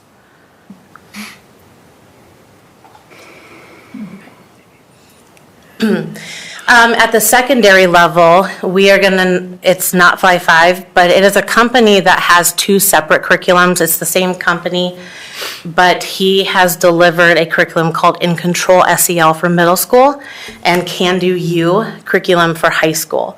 So they are very specific to a middle school curriculum and a high school curriculum. The program was created by a professor of SEL learning. He's previously a school counselor and also a teacher. And this curriculum is aligned with the SEL competencies. It is very engaging. I refer to it more as, if you think about kids nowadays with YouTube videos, it's kind of that same format. They are watching the videos, but there is a portion of reflection and questions that they will have with the teachers during their advisory session. Some highlights of the program. Oh, we already did that one. Okay. So counselors are going to be responsible for creating the implementation plan. The nice thing about both In Control and Can Do You is they have their set curriculum. It's reviewed every year and it changes based off of needs to make sure it's continuing to be aligned with SEL competencies and to make sure that they're engaging for the students. At the middle school level, it is kind of a set standard lessons and videos that they would do. At the high school level, we would get a whole series of videos, and then we get another series every year. So all students 9 through 12 would view the same lessons one year, and then they would have a whole new group of lessons to watch the second year, third year, and continue through that rotation. So teachers will participate in a staff training. This is going to be an in-person training. The owner, Jeff, of Can Do You and In Control SEL will be coming and delivering that training in the fall, pending the purchase of the curriculum. And it is very much a no-prep SEL lesson, which is one of the biggest needs that we determined we needed to have at the secondary level. Next slide, please. So before talking about this, I did want to address your question, Jan. Yeah, because I've subbed in rooms where teachers said, by the way, you have to find 15 minutes to teach this. And they walk out the door and I'm looking at their plan thinking, when? Yeah, exactly. Interestingly enough, as we've spent the last 2 years going through this process, what we found was this instructional time was driven by the counselors and the principals of the building. Mm-hmm. So we went to find a set of materials that made sense based on the competencies, and they drove the conversation into to get the most out of this. This is how this works best. And then piloted that in 2 of our schools. Okay. And you don't have to just hear that from me. We're lucky enough that we have Mr. Holmgren and Ms. Minkle here. Okay. Who have been piloting it, so they can answer any Explain questions how about they what the fit this day-to-day in. looks like. That's good to know. Excellent. So to talk about the financial part of this is a 5-year adoption. And so we have costs spread out for all the curriculums over 5 years, but we're going to bunch it together here. So in year 1, it would be $179,160, and that's for Fly 5. And then you can see for In Control, the first year is $2,737, and the Can Do You is $3,275. So with year 1, the thing to think about with Fly 5 is that we are buying materials for every student, every teacher, every counselor. And then we have also ongoing training with that for that 10 hours that was spoken about. And then you can look through to see how that looks over each year. But if you'll go to the next slide, please. This is how it totals up together with all the curriculums, where we're seeing a decrease in cost over time. We're going to, in year 1, we are going to use ESSER learning loss to cover that cost. As we spread this cost out over the other years, we'll work with the curriculum office to pay that cost. We have, I'm going to say a hope, because hope can't be a strategy, but in the past, we were part of the Gear 2 grant that was awarded to us for social emotional learning. A similar grant is up for renewal, and writing in this materials cost would be part of that. And the idea that if we receive that grant, then it would offset many of these costs we're looking at. But if not, the curriculum office is in a position to support us in this. Have we noticed any change on the students or how receptive they are, or even the teachers, about these 2 piloted programs in each We have school? actually, and I guess I can have Danny speak too if you want her to, but I know that when we have done, do you just want to talk? We are seeing improvements in like our data from our SABRS assessments that we've been doing. I'll let you kind of talk about your building specifically. Okay, so the way that Franklin piloted it this year was, I teach this during counseling time, also called guidance time up on the board. But then our classroom teachers also found 10 minutes a day, every day, to deliver, like Val was talking about earlier, the content part. So this curriculum, just to give you a little background, there are 5 what they call sessions per lesson, so it's really a theme for every single week. And the first 3 lessons or sessions of the lesson are what they call the essential sessions, so that's really the, as she termed it, the meat and potatoes, the real content part of the lesson. And then the final 2 lessons for that week are what they call the extension sessions, and those are the application pieces that, for my in my perspective, it's very helpful to bring in kind of the counselor light, the counselor expertise, and the feedback part of it when kids are then going to apply that skill with their other peers and the adults in the classroom. So figuring out when the teachers were going to teach this was, it was not easy, but we had extreme buy-in in our building. Our teachers, the administration, Mr. Holmgren, like we were all on board that we needed this. Our data supported that we needed to do more than what we were currently doing. And what we have collectively found is that, yes, we did have to find those 10 minutes in the day to deliver the lessons, but we got back more than the 10 minutes when we were able to just quickly review a skill that we had already directly taught, get kids refocused, get their behavior to be appropriate again, and then they could very quickly get right back into whatever other content area they were teaching or supposed to be teaching at that point in time.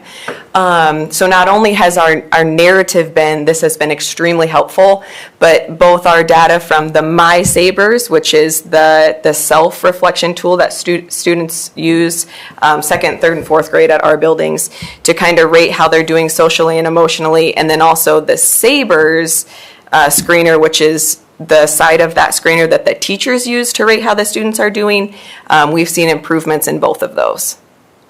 So basically, you're offsetting this 10 minutes where you're giving direct instruction. You're more than offsetting it by having fewer student redirects, fewer behavior issues. That's important. Yes. Okay. Any other specific questions? So we were, the thing that's also really nice about this is that we had already adopted responsive classroom. And responsive classroom is really a way to set up your classroom. It's really the culture and the climate of your classroom. But for us, we were still missing that strong curriculum component where you have a chance to deliver the explicit teaching to teach those SEL skills. And Fly 5 has together, Responsive Classroom and Fly 5 have allowed us to do both. And now we feel like we really have the components in place to build a strong classroom culture, but we also have the direct teaching to know that we have directly taught students the social and emotional learning competencies that we expect from them that also allow us to then quickly build in the other academic skills that we know we need as well.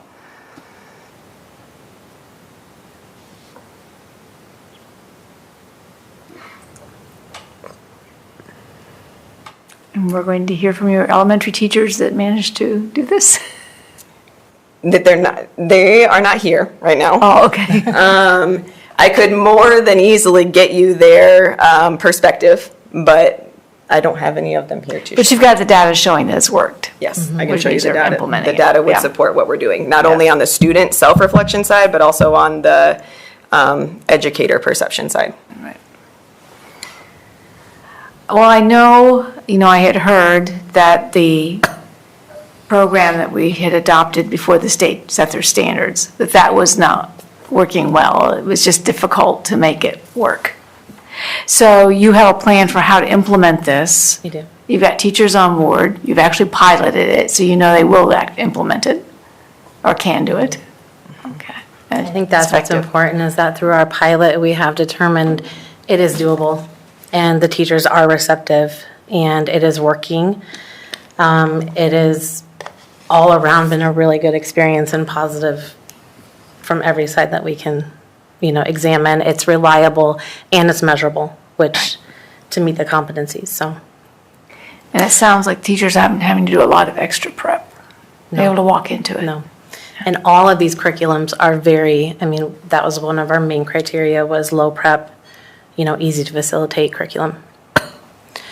So when we've also thought through the implementation and training process of what that would look like for staff, we will begin with the elementary level. We will begin right at the end of this year with the asynchronous learning for 5-5 curriculum.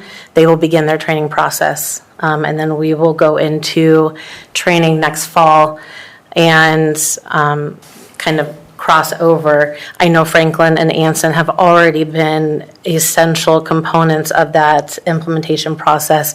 They've already reached out to teachers and done Q&A sessions. They will be a huge support and a crutch for our other buildings as they begin to implement this curriculum. For the secondary level, we do have the dates set.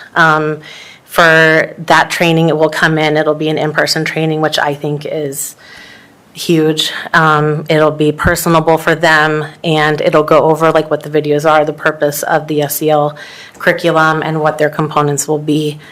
So that will happen during spring, during summer. The counselors will also be receiving training on how to do the implementation, the scope, and the sequence, because they will be the ones that will be doing the delivering the scope and the sequence of all the curriculum. They will be facilitating the lessons with the teachers, and kind of being the point people of this curriculum at the building levels. So in May and then ongoing, we continue to have district-wide professional development for all areas, responsive classroom, for the curriculum. We will continue to grow, evaluate, and monitor the effectiveness of the curriculum, what we need to do for the lessons, and we will continue to grow from there. So one big difference is you actually have a workable plan for implementing this that is consistent with how the publishers intended to have it implemented. Exactly. And they both curriculums will provide implementation and fidelity support I can through this process. add one more detail to that. So the way that the publishers are saying you can meet their desired effects or their desired outcomes is as long as you teach those first 3 sessions, those content lessons, you can still meet their desired outcomes. However, you then teach the 2 extension sessions, which is our plan to do so, which is how we're currently delivering it. And it only, the results only continue to improve from there. They practice, Yeah. which is what important. One other thing I wanted to add is, I'm wondering, probably like you guys do, like, why now? Why are we talking about this now as you look at the timeline of our curriculum adoption process? When we started going through this, we came and found what we wanted, but we started looking at the price tag and saying, this is a little bit more than we usually pay. So why are we talking about this today? Why aren't we talking about this on normal cycle? As we talked with Shauna Smith about what's coming up, what are the large adoptions we have? A year from now, we're going to be considering math, and then we're back to literacy again. Then we're into science adoption. And so pushing this out 4 years, where we're going to ask teachers then to continue to try to juggle.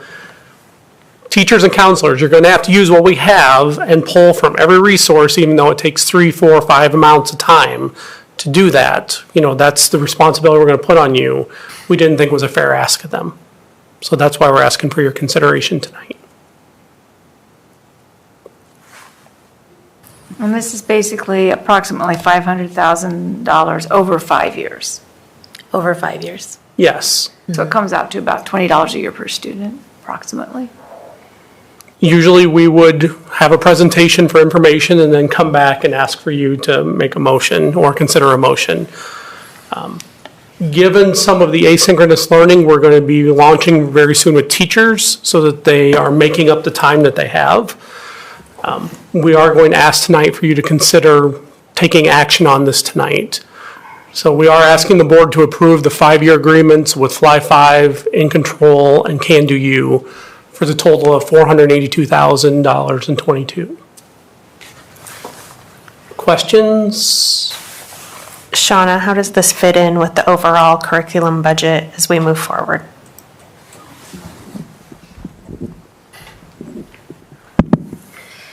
So we, I know Matt had kind of led into, with our elementary especially, we don't have a new curriculum that will be presented to them other than what we're talking about tonight is SEL. We do have a 7 through 12 science adoption that's currently underway. And I don't view that as a high price dollar adoption, if that makes sense, in comparison to a K through 12 adoption. Next year, we're going to be looking at math in our Department of Ed that when they came for our site visits, kind of led us into a few resources that they would be willing to pay for as well. So I know that it's going to be opening up potentially some more dollars that we can spend in curricular expenses. When we look at Randy and we know that I think a lot of you were at that financial forecast, we also know that we have quite a bit of general fund that we can dip into. And every curricular expense that's core related comes right out of the general fund. That help? So it's in the budget? It's in the budget. There's some room in the budget. There is, for this. and if you think about what he presented, he presented that we would be using ESSER learning loss to pay for that first year, and we know that we have that funding available. And if you remember the timeline on that, we need to have it spent by June of 2024, or we get to return it. So we want to make sure that we use those dollars in a smart way. I think also that there's a high probability, although not 100% assured, that we'll be successful in seeking grant funding to help support, to some extent, the year 2, 3, 4, for sure. We were successful in the first 2 grants we applied for during the pandemic, early stages of the pandemic. So I'm confident we'll put a high-quality ask together for that. I will also make note that working with Fly 5, because it's such a big chunk of this money we're asking for, they are being very flexible with us. The numbers you see in front of you are their typical billing agreements, which is a 3-year agreement for a 5 years, so they split it 50% for the first year, 25 for the second, 25 for the third year. They are willing to separate that out and break it down even further and even it out by the 5 years. We could pay a big chunk of it at the first year, and then whatever the remaining balance is, we have the flexibility there if we need to spread it out over the other 4 years. And all of your principals are on board. Correct. They've been actually driving a lot of this work, especially around the Fly 5. That's important. Okay. So, Any other questions or comments? Is there a motion to approve the 5-year agreements with Fly 5, In Control, and Can Do You for guidance curriculum in the total amount of $482,022? ESSER funding would be used to pay for the first year. So moved. second. Lowry McGinnis, all in favor, say aye. Aye. Opposed, say no. Motion carries 5-0. Thank you.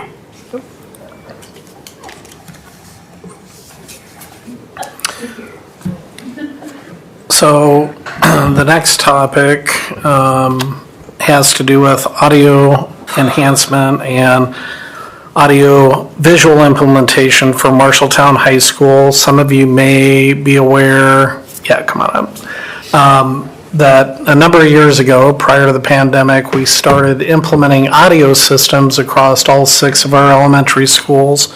Those are from Lightspeed, and it was based on a lot of research which talked about, especially the younger the kids were, the more important it was, regardless of where they sat in the classroom, that they hear the instruction equitably. And so the Lightspeed systems were strictly audio microphone systems in the elementary classrooms. As we were nearing the end of that implementation and prior to the pandemic, I had become familiar with the company Audio Enhancement, and we've asked Kevin Mitchell, who's the Vice President of Sales nationally for Audio Enhancement, and Alexander Dirks, who's our Iowa account executive for Bloom, to speak to us about a proposed to bring you up to speed if you're not, in terms of what audio enhancement is and what it can do for students and staff. And then also Kyle Young's here from Lenahan, who's the first building for which we've implemented the audio visual system.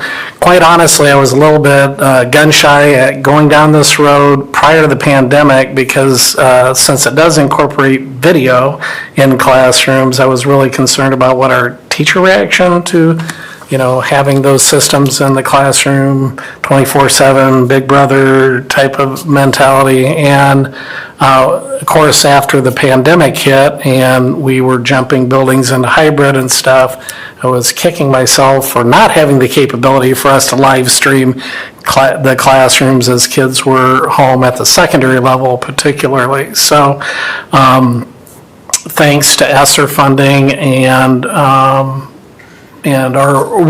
partnership with both Bloom and, which was Tierney before, and Audio Enhancement, we've had a successful implementation at Lenahan Intermediate School, and we're looking to want to expand that to Marshalltown High School. So with that, I will turn it over to Kevin, who's been very patient in waiting his turn. So welcome, Kevin. Thank you guys for having us. We really appreciate it, and we'll do our best to keep it short and sweet. Can we share our screen? Is that possible?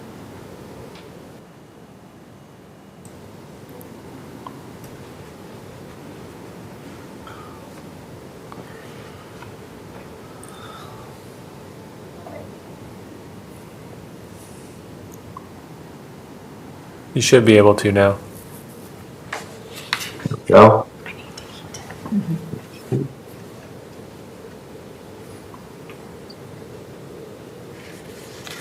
All right, can you guys see the screen? Yep. Yes. Yep. All right, we will keep it as short as possible. We appreciate you guys having us here. I'm Kevin Mitchell. I live in Atlanta, Georgia. I got the pleasure of meeting Dr. Schutte at a conference a long time ago and now consider him a friend. So thank you guys for having us. It's an honor to present I know you said I've been waiting patiently, but I really enjoyed watching all the different things that are happening in districts across the country, and you guys have some great things going on, so thanks for letting us sit in. I'm going to share a quick story for anyone that's not heard the story because it'll give you some insight into who we are. I'll show this quick 5-minute video. I'll probably talk for 2 or 3, and then Alex, if you'd like to say anything, please do. So I hope you guys enjoy this video. My name's Claudia Anderson, and I am the founder of Audio Enhancement some 40 years ago. When my baby Jeremy was born, I was told that he would never be able to talk. I was very deaf. Mom didn't know I was deaf. So she took me to the doctor to figure out what's wrong with me. She said, "Yep, no time is deaf. Sorry about that." Because I was told my baby wouldn't succeed. And I said, oh, yes, he will. Justin is my second deaf child, and he was born 5 years later. He had hearing aids on at 7 days. She started audio enhancement to help my brothers hear in a regular classroom. Wearing hearing aids, they were not hearing clearly what the teacher was saying. The only solution that was offered was simply, oh, we take them and we put them over to the side. She wasn't willing to accept that. I just didn't want my babies not to fit in. My mom wanted me to have everything right with everybody had. And so we went about the country finding classes, people that knew about hearing, understanding the signal-to-noise ratio, understanding what it takes to have a child hear. I didn't know it was not normal to have deaf brothers. We did a lot of things that were focused around, helping them to be able to hear and participate in normal life. We wired our cars, our beds, everything so that when I talked, my kids could hear. That being the premise that if they can't hear you, they'll never talk.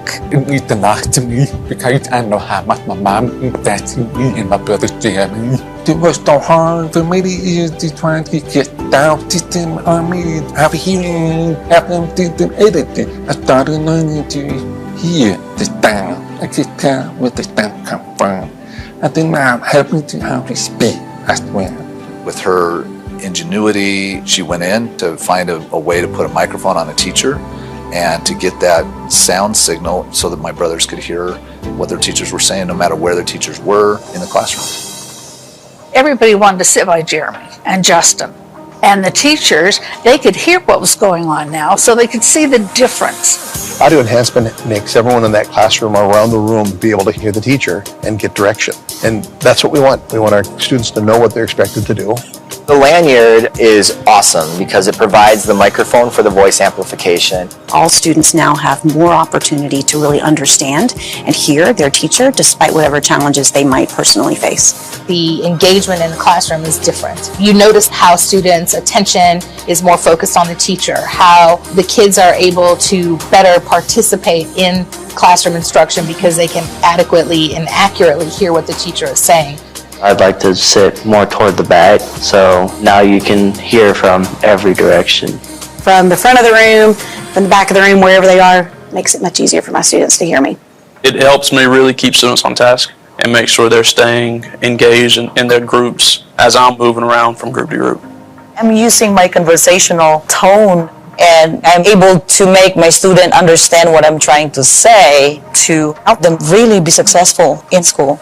Audio enhancement made a huge difference in not only the hearing quality of our students, but their ultimate academic outcomes as well.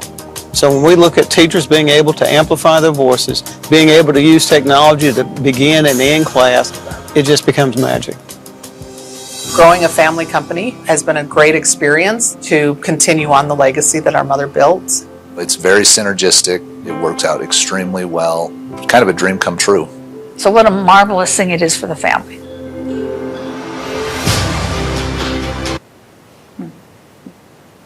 We appreciate you guys letting us share that video. It really is the why behind our company and why we do what we do. Claudia started it for her 2 boys, but we quickly learned that it helped all students in all classrooms. And it's really become more of a conversation of equity and giving every student the same ability to hear their teachers if they were having that one-on-one conversation. So we have a lot of folks ask us, how widespread is this? How common is this in America? It's in about 1/3 of every classroom in the U.S., and that's our product specifically. There's, from the audio side, there's Lightspeed, there's Front Row, there's other companies that do it. So it's pretty widespread and mainstream at this point, all, from what a mother did out of the love for her kids.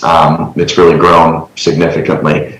But I'll share a little bit about what we're going to be doing in Marshalltown and what the plan would be for your school. So obviously, you would have a classroom audio system, which is the idea that a teacher could talk at their normal tone of voice, no longer shout, and the speakers in the classroom would evenly distribute that sound to every student in the classroom.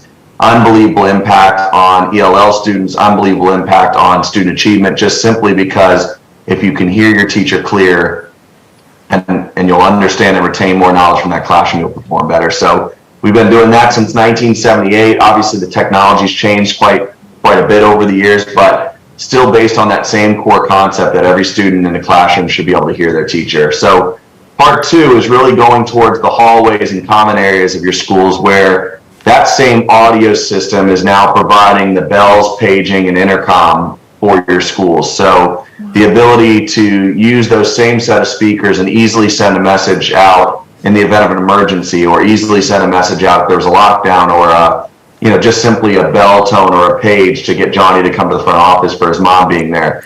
That same set of speakers has built an entire ecosystem around it to allow you to do very easily an intercom call, easily group out the building to do a page as you wish, and easily do your bell scheduling and mass notifications through the same platform. So if you don't notice, there's common space between those two. The same classrooms and speakers in the classroom are being used as the same speakers to deliver your bells, paging, and safety communication to your school. Part three, a little bit of an interesting story for us as a company, but about, in 2008, so 15 years ago, we were approached shortly after Columbine and right before Sandy Hook and asked to build a panic button into the microphone. So God forbid a teacher was ever in duress, they could press and hold a button and send for help to the front office. In the front office, they would receive an alarm and a siren that stated where the teacher was physically standing in the building so that they could send the appropriate help. And now today that exists in every one of our systems. So at a moment's notice, if a teacher was having a student with a seizure or a fight broke out, or God forbid there was an intruder in the classroom, they could quickly and easily call for help silently through that microphone system to the front office.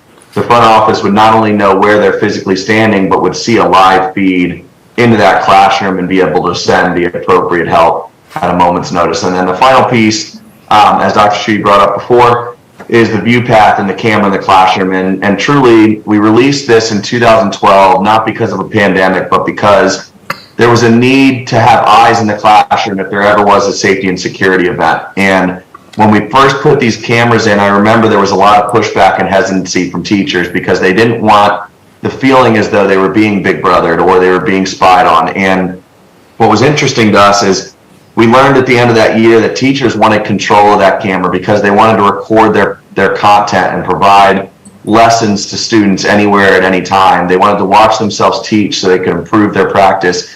But they wanted to do all of those, wonderful educational focused things under the premise that they were in control. They didn't want to feel as though they were being spied on and big brothered. So we released ViewPath in 2012 with the idea that if a teacher was in control of a camera, not only would it be there for safety and security in the God forbid event of an emergency, but day to day the teacher could use it to improve their practice and improve their instructional methods in the classroom. So that's what we do in the shortest way possible. And again, I'm just doing this in the effort of time. If you all have any questions, please feel free to ask. I'll leave you guys with this.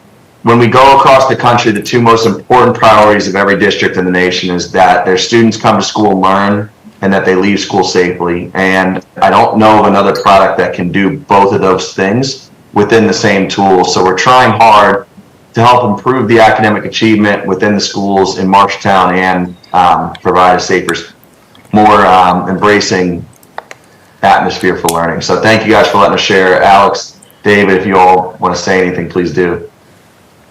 I would just like to chime in and talk about the integration side of things. So David and I walked every square inch of the high school, so it's a very customized proposal. Not every classroom just gets two speakers, 4 speakers. It'll depend on the size, so some will get up to 6, up to 8, just to make sure the audio is evenly distributed throughout the classroom. You also have the teacher mic and the student mic in every classroom, so that audio will go over the speakers. But two things that we added is not only can the teacher send that emergency alert through their microphone, there's a wall plate that a student, so if the teacher goes down or that teacher isn't able to send that emergency alert, the students also have that capability to alert the front office. And I'm sure Kyle can speak to that because they have that at Lenahan. Yeah. I mean, every once in a while you'll get an alert that you go, flashy red button. Yeah, and you go, oh, okay, I can see what's happening in there, and everything's good, and just call in. It's really easy to call into the classroom, talk to everybody in there, just from the setup within the office. It's a pretty slick way to communicate quickly and to clear any emergencies if it's just an accident. But fortunately, we haven't had a ton of times where we've had a teacher call for that. But we have had them test it to make sure it works.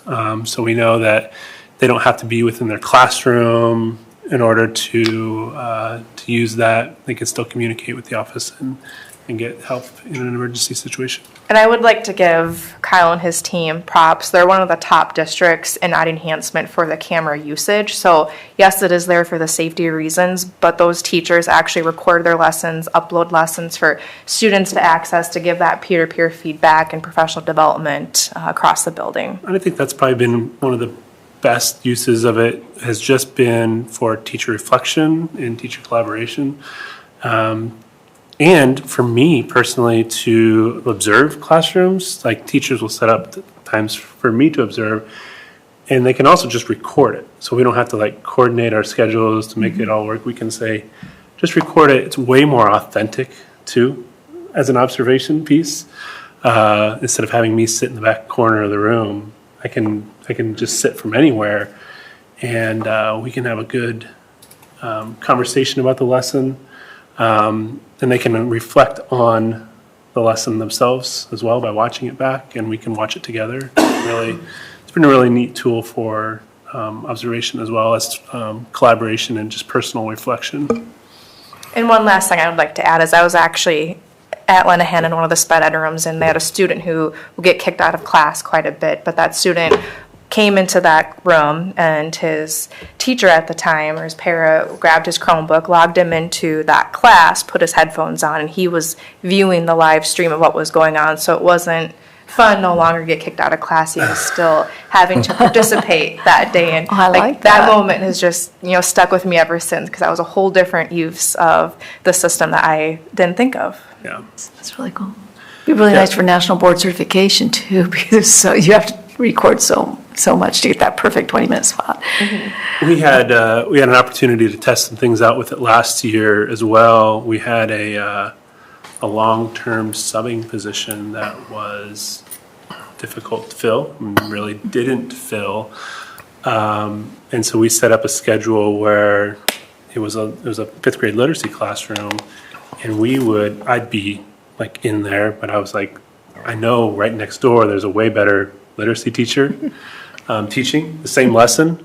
So we would live stream his instruction into the classroom. We'd have a microphone to be able to ask or answer any questions within the room, and then be able to communicate with them if needed. But it was a way better. He'd ask the questions to the class.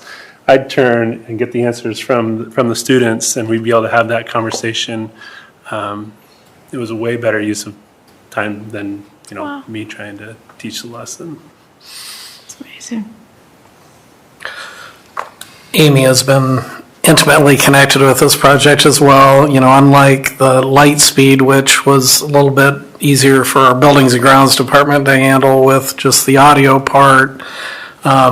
With the audio visual, this is very high tech, as you can imagine, and so we're excited. We've been waiting for a while to get the final quote on this project, knowing it's massive, because of the size of the high school and the scope. But we've had it built into our ESSER budget for some time after the successful implementation at Lenahan. So the cost of this project, $761,957.15, which was really, I felt, a fairly favorable quote based on what it costs to do the Lenahan implementation a few years ago, and we know a lot's happened with the costs of things since then. And similar to what Matt had said with the curriculum, in a perfect world, we would present and then wait, which we could still do,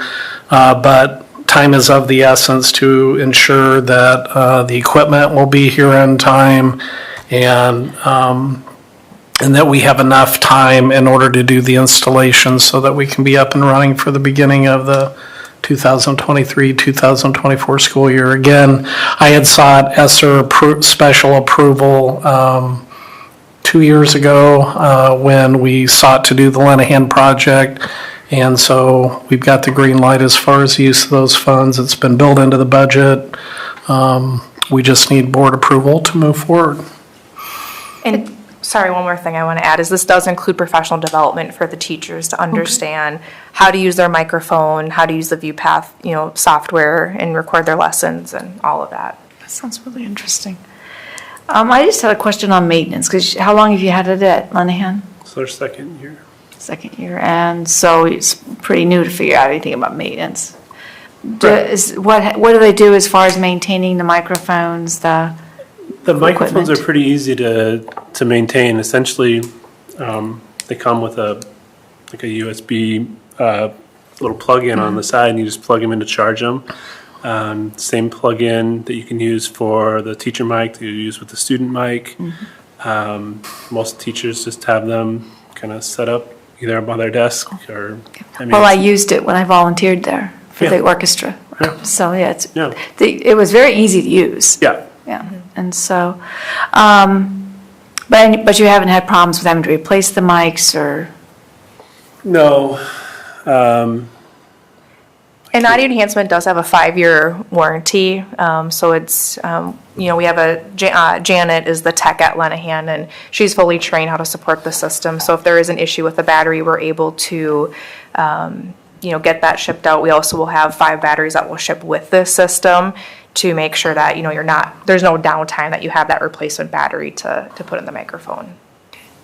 I just wanted to second that. Audio enhancement was actually wonderful enough to send Janet to Georgia to get trained on the whole system. So we've really built a lot of capacity within our team on how to maintain the system. So I believe that between Andrew and Sebastian and Janet, we have a pretty solid way to make grasp sure on everything how to stays maintain running. it. Exactly. Yeah, there was a lot of learning at first. Yep. And in building our size, we knew that there was going to be some hiccups along the way, but I think as a district we're set up pretty well to take the next step.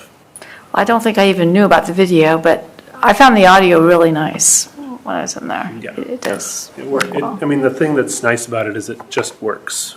It does. You know what I mean? That's all I want our teachers to have to worry about. And it was a good quality sound. There's not an echo or anything. You really hardly notice, except that any place you're standing in the room, you can hear it. The other piece that's really nice is the ability to plug in any other audio source straight into either the teacher mic or the student mic. So if you're playing a video from a laptop or whatever, you just plug it straight into that, and it works. And dependent on the student hearing assisted device, there is a wall plate that they can come and plug their receiver directly into that class. So again, to build off of the equity piece, I can just come plug in my receiver to that wall plate and again sit anywhere in the classroom versus having to make sure I'm up front or near a speaker in that room. As for the safety button, and that's just the control of the teacher to do, or can you do it through the mic too? Did you say that? So it's just on the teacher mic. Okay. If there's another handheld student mic that can be used in the room, that does not have Through the that student part. mic, you can't send the alert. But it does have. There is a wall plate or a button in the room that. Similar to the old-fashioned intercom button, they can just push it. Yep, so there's a wall plate that is typically installed by the door of the classroom. It has a green button, a red button. Green is we can call to the front office to have that two-way communication. The red button will send that emergency alert, notifying the front office that there is an emergency in room 301B. It'll turn that camera on to start recording what's happening. And then that way, the principal and the admin team will have a dispatch protocol to then get help down to that classroom. And in that those instances, I get a text message as well sent to me. So if I'm not in the office, I know to either contact the office or just head to that classroom.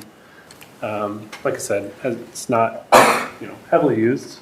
We don't want somebody to be in a situation where they're calling for that all the time when they could just call on the phone if they needed something. You don't want to be in a situation where I look at my phone and go, oh, okay, well, it's not really an emergency. And so our staff are pretty well trained that they would only use that in a situation that would warrant immediate assistance. And the teacher, there's a wall box that houses like the receiver, the amplifier, and there's a series of lights on there. When I send that alert, my lights will go red, red, red. So as a teacher, and we'll cover this through the training that we provide, I can know, okay, it's red, red, red. My alert has been sent.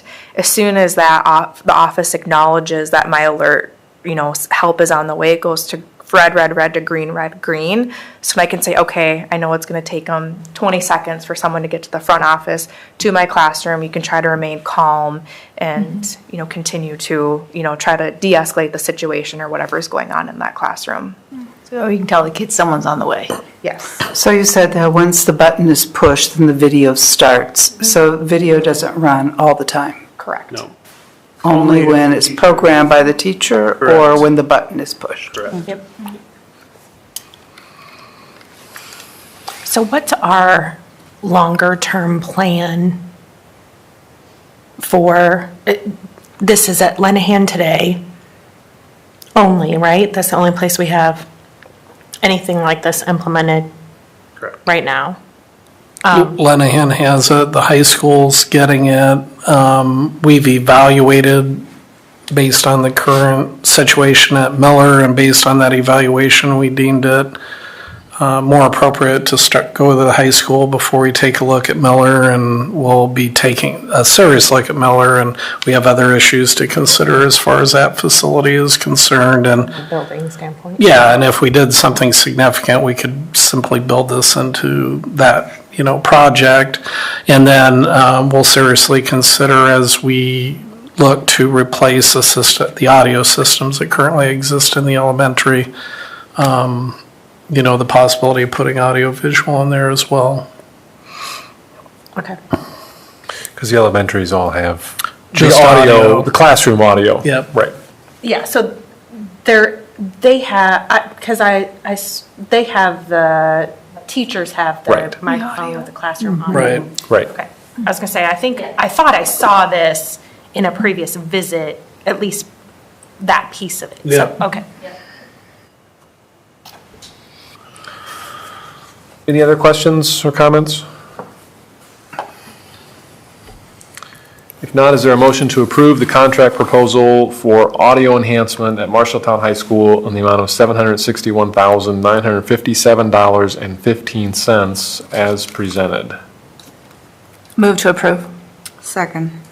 Altus Hernandez, all in favor, say aye. Aye. Opposed, say no. Motion carries 5-0. Thank you for your time. Thank you. Thank you. Thank you all. Thanks, Kevin. Where's this thing coming from?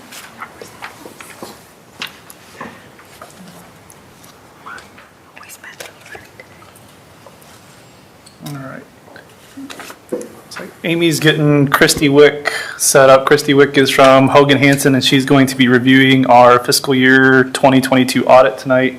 All of you do have a hard copy of the audit sitting in front of you. I know Christy will be referencing some page numbers throughout that. So, Christy, whenever you're ready, I think we're good to go for you.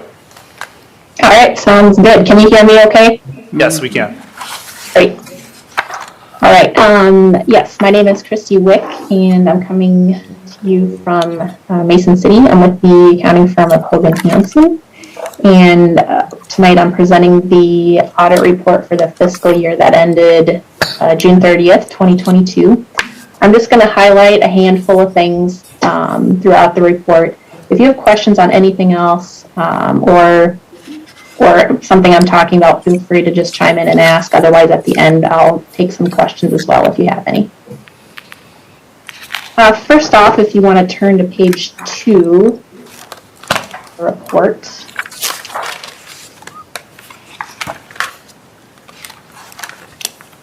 Page 6 on the PDF, Amy. Oh yeah, I'm going by the, Yeah. the bottom corner page. Yep. Great.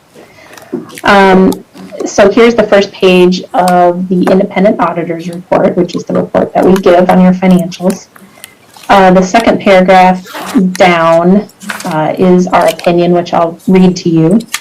In our opinion, the financial statements referred to above present fairly in all material respects the respective financial position of the governmental activities, the business type activities, each major fund, and the aggregate remaining funds information of Marshalltown Community School District as of June 30, 2022, and the respective changes in its financial position and, where applicable, cash flows thereof for the year then ended in accordance with accounting principles generally accepted in the United States. So that is great because that's the best possible opinion that we can offer. Next, I'll have you turn to page 5.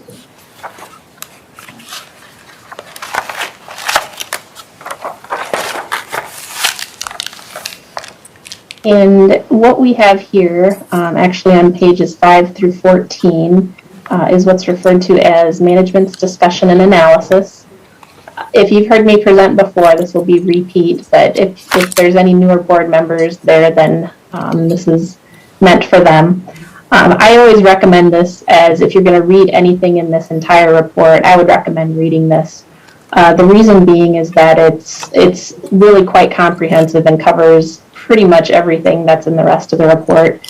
It's also written in a little more plain English, easier to read fashion, and so there's just a lot of really good information in there from what the different types of funds are, how they fit together, the district's budgeting, the future of the district, things like that. So just kind of wanted to put a plug in there for this section of the audit report. Next, I'm going to have you turn way back to page 60.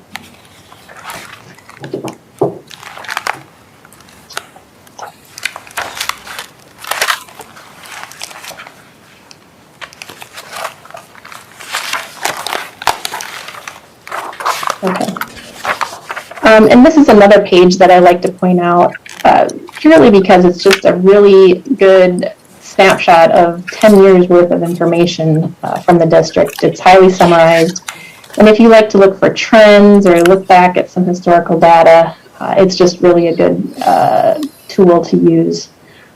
You'll notice if you look under the federal sources line under the revenue, this jumped out at me. You kind of go along for several years at around 3 million or so, and then you can see the jump up in 2021 to over 6 million, and then again in 2022 to 9.2 million. And as you all know, that's a result of the various federal COVID fundings available. And that then becomes a big part of what we have to do. With more federal funding, then we have to look at that and audit it, make sure it's being used appropriately, reported appropriately. This year's audit, primarily that being the ESSER funding. And so we had to take some time and look at that pretty closely, and we had no findings related to that. So that's really fantastic and speaks to the work of your business office there.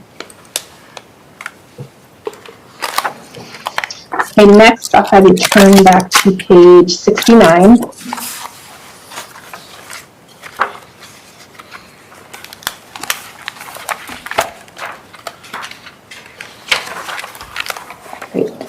So this page is the first page of the schedule of findings, and this is where we would include any internal control findings, compliance findings, things of that nature. On this particular page, you can see that we've included a segregation of duties finding. This is a repeat from the prior year and primarily just speaks to the fact that more staff is needed to spread the duties out appropriately in order to completely minimize the risk of any fraudulent activity. This is not an uncommon finding. It's quite common in a lot of school districts around Iowa, just with the cost in being able to find appropriate, competent staff to be able to handle these students. So anyway, that again, like I said, it was a repeat from last year, and it's very quite common. The next finding we had is on page 70.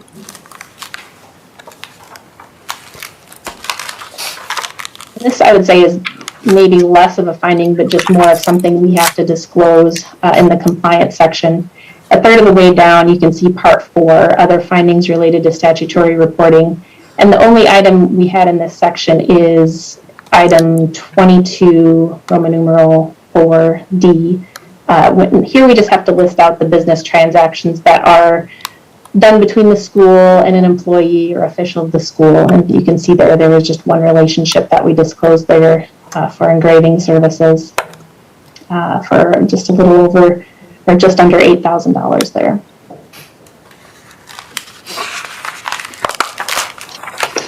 And as far as findings, that was it. So that's, really quite commendable to have, those are the only things that we were able to find. I just want to thank Randy. He kind of got in on the tail end of us wrapping up the audit and was great to work with. And just thank you, the school board and the district, for working with us and allowing us to work with you. And if there's any questions, I'm happy to take them at this time.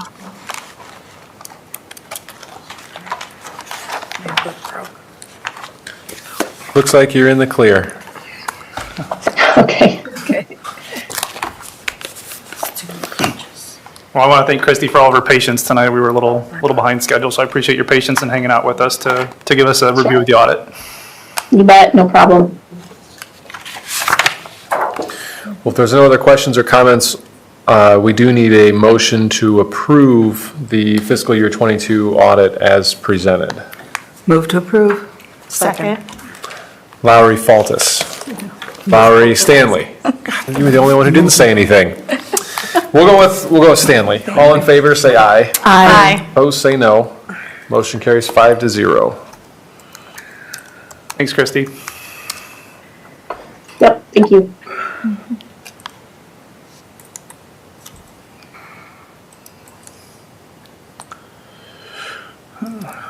If you want to open that certified budget presentation. Nope, the other one. There we go. Okay, so I'm here tonight to present the fiscal year 24 certified budget to all of you. I will get through this fairly quickly. A lot of these slides you have seen before at a prior meeting. So wanted to start off here just with some highlights. So if you take nothing else away tonight, these are kind of the highlights of what we're going to cover tonight. So as we've discussed previously, SSA and certified enrollment, which are the two large drivers for our certified budget, increased this year. 3% SSA was set, as well as a certified enrollment increase of 87.39 students from our October 2022 count. The combination of these two factors resulted in 4.7% new money for the district for next year, which translates to $1.8 million. A couple other highlights here, as we discussed during the board finance work session a couple weeks ago. Overall, our financial metrics are very healthy and are currently sitting above board policy and IASB recommendations. As we go through the presentation tonight, the tax rate that will be proposed to you will be a decrease of $1.87 from the prior year.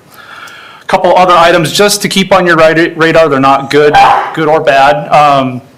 GO bonds will be paid off in this upcoming fiscal year 24. So the district is looking at facility needs beyond fiscal year 24, and we'll be reviewing those needs and determining our bonding capacity beyond next fiscal year. Regardless of any decisions made, this is going to have an impact on the tax rate beyond fiscal year 24. And then the last bullet there, with the recent legislative passing of the school voucher bill, at this time we don't know what kind of impact that's going to have on us, but that is something that is certainly on our radar and something that we're keeping an eye on. Again, certified budget, it's twofold. First piece is to meet statutory process and timeline for establishing and certifying our property tax rate for the 23-24 school year. That has to be done typically by April 15th, but due to some things at the state level this year, it did get pushed back to May 1st, but with the county valuations getting updated timely by Marshall County, we're gonna stick on track with our regular timeline and get that done by April 15th. The other goal is to publish estimated consolidated expenditures for various district funds. The general fund is the largest piece of that. The consolidated expenditures that we look at are 4 functional areas, and we'll look at those here in a little bit. But this certified budget does create our framework, which we'll build our line item budget on. Line item budget is basically what you see in your monthly financial reports. But we use this as the framework to establish that.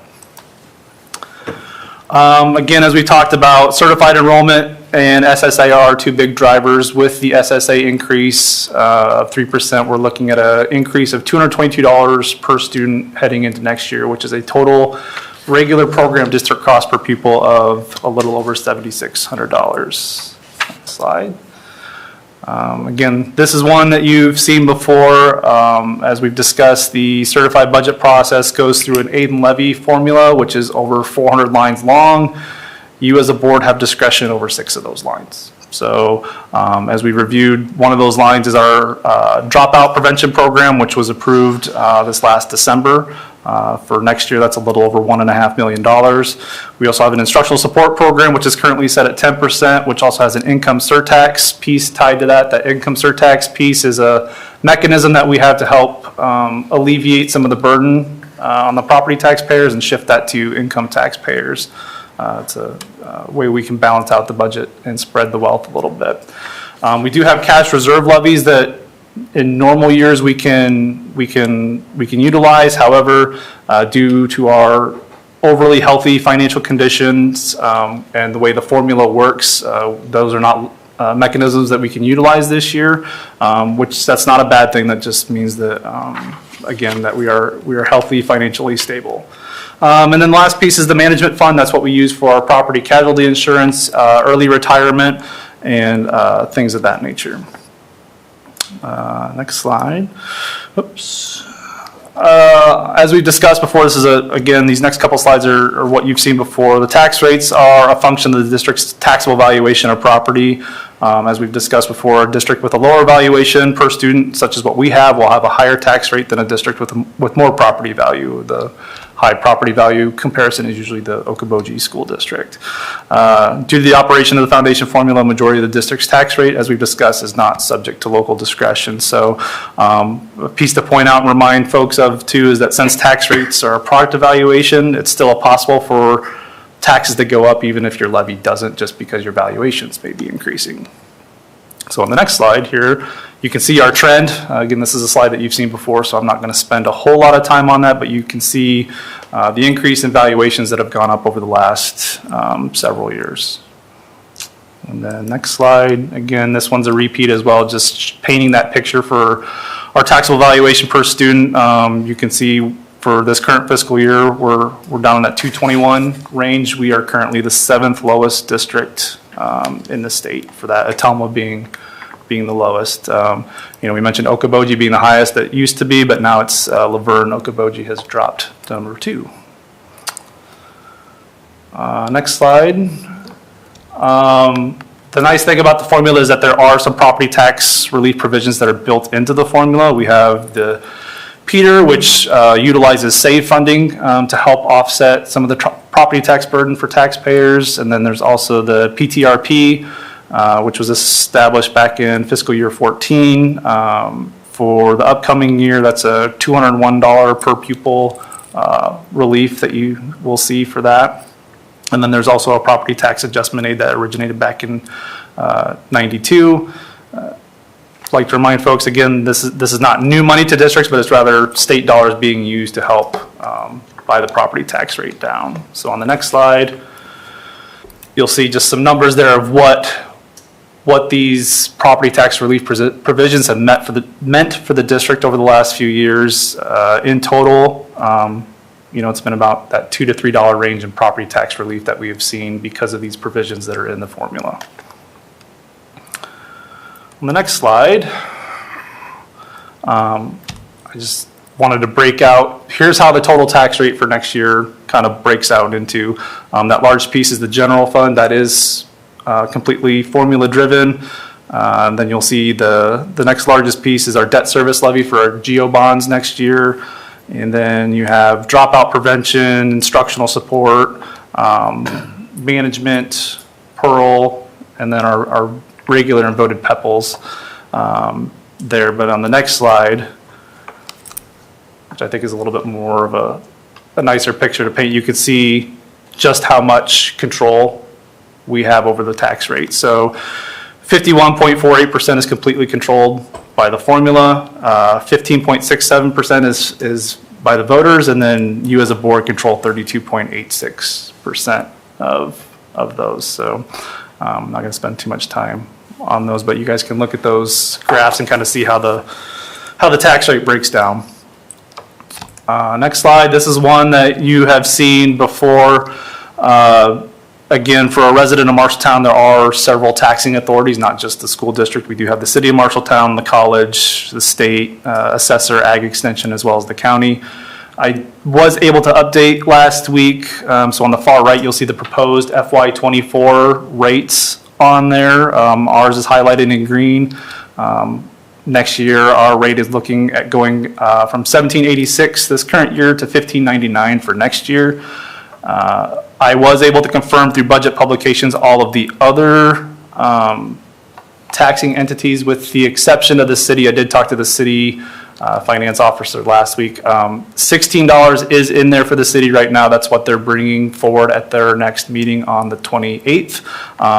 But that's not set in stone yet. So, but that is what the council had asked the city to bring back for their next meeting to review and discuss. So just a caveat that could potentially change, but all of the rest were confirmed through budget publications. So, in total, tax levy rates going down from 41.84 in fiscal year 23 to 40.97 in fiscal year 24.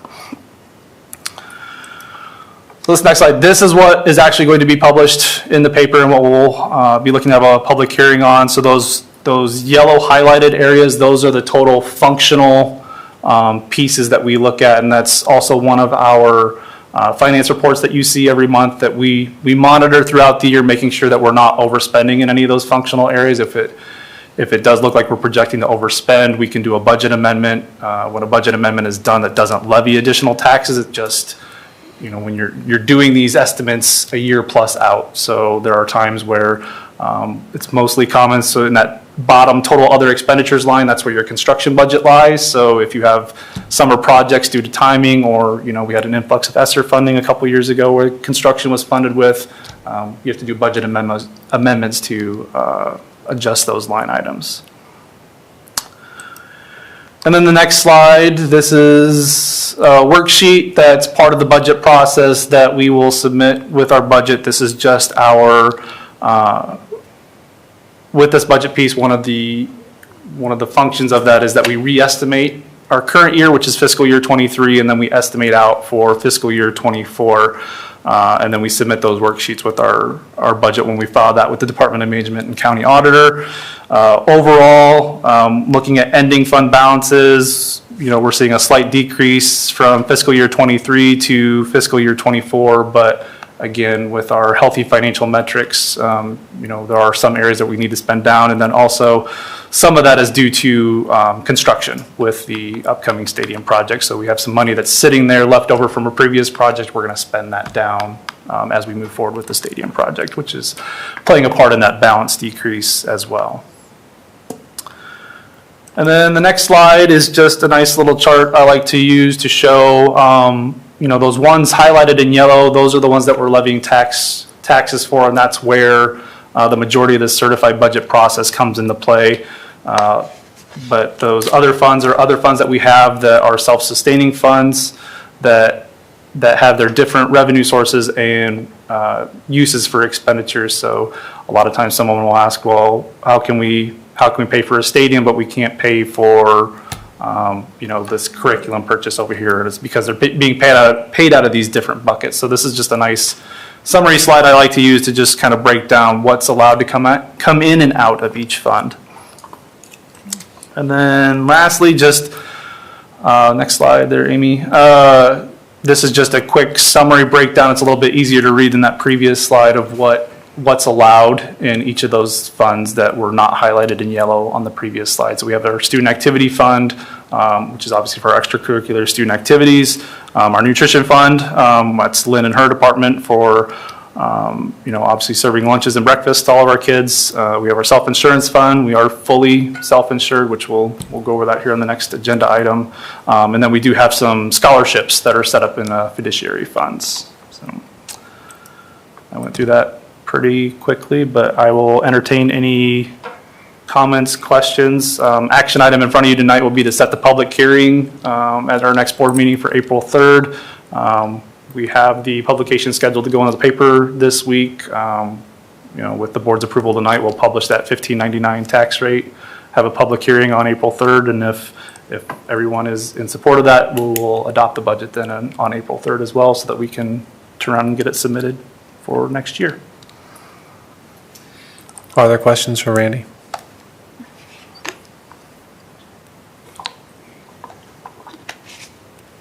Okay. Then we need a motion to set a public hearing for Monday, April 3, 2023 at 5 p.m. and directing the board secretary to publish the estimate in compliance with Iowa code. So moved. Second. McGinnis, Faltus. All in favor, say aye. Aye. Opposed, say no. Motion carries 5-0.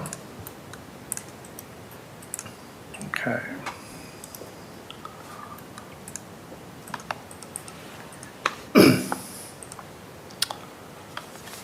Okay, so the other thing I have for you tonight is our self-funded health plan insurance recommendations for the upcoming year. So to start with, on this first slide here, there in front of you are the board guiding parameters. These were set back in 2018 when we had some major plan design changes at that time. So just as a reminder, the guiding parameters, and we start every committee meeting out with these parameters, and every time that we, as district administration, meet with our benefits consultants, we go over these guiding parameters to start every meeting, as these guide our discussions and our decisions as we move forward. So we work to retain better than average plan design and contributions.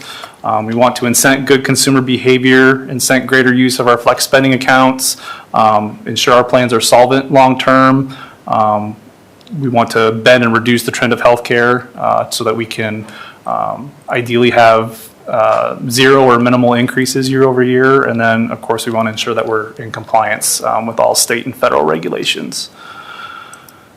Next slide. So, as I mentioned, we do have a benefits advisory committee. This committee was put together several years ago to serve as an advisory body to district administration and school board, to also act as a liaison between employees and administration. This year we met twice, on January 18th and March 1st. And during those meetings, we had Gallagher, our benefits consultants, present to review our medical plans, our analytics. We looked at benchmarking data, looked at renewal strategies and options, looked at our claims data that was coming in for next year, and then we reviewed different renewal recommendations and cost around some of the different alternatives that were provided.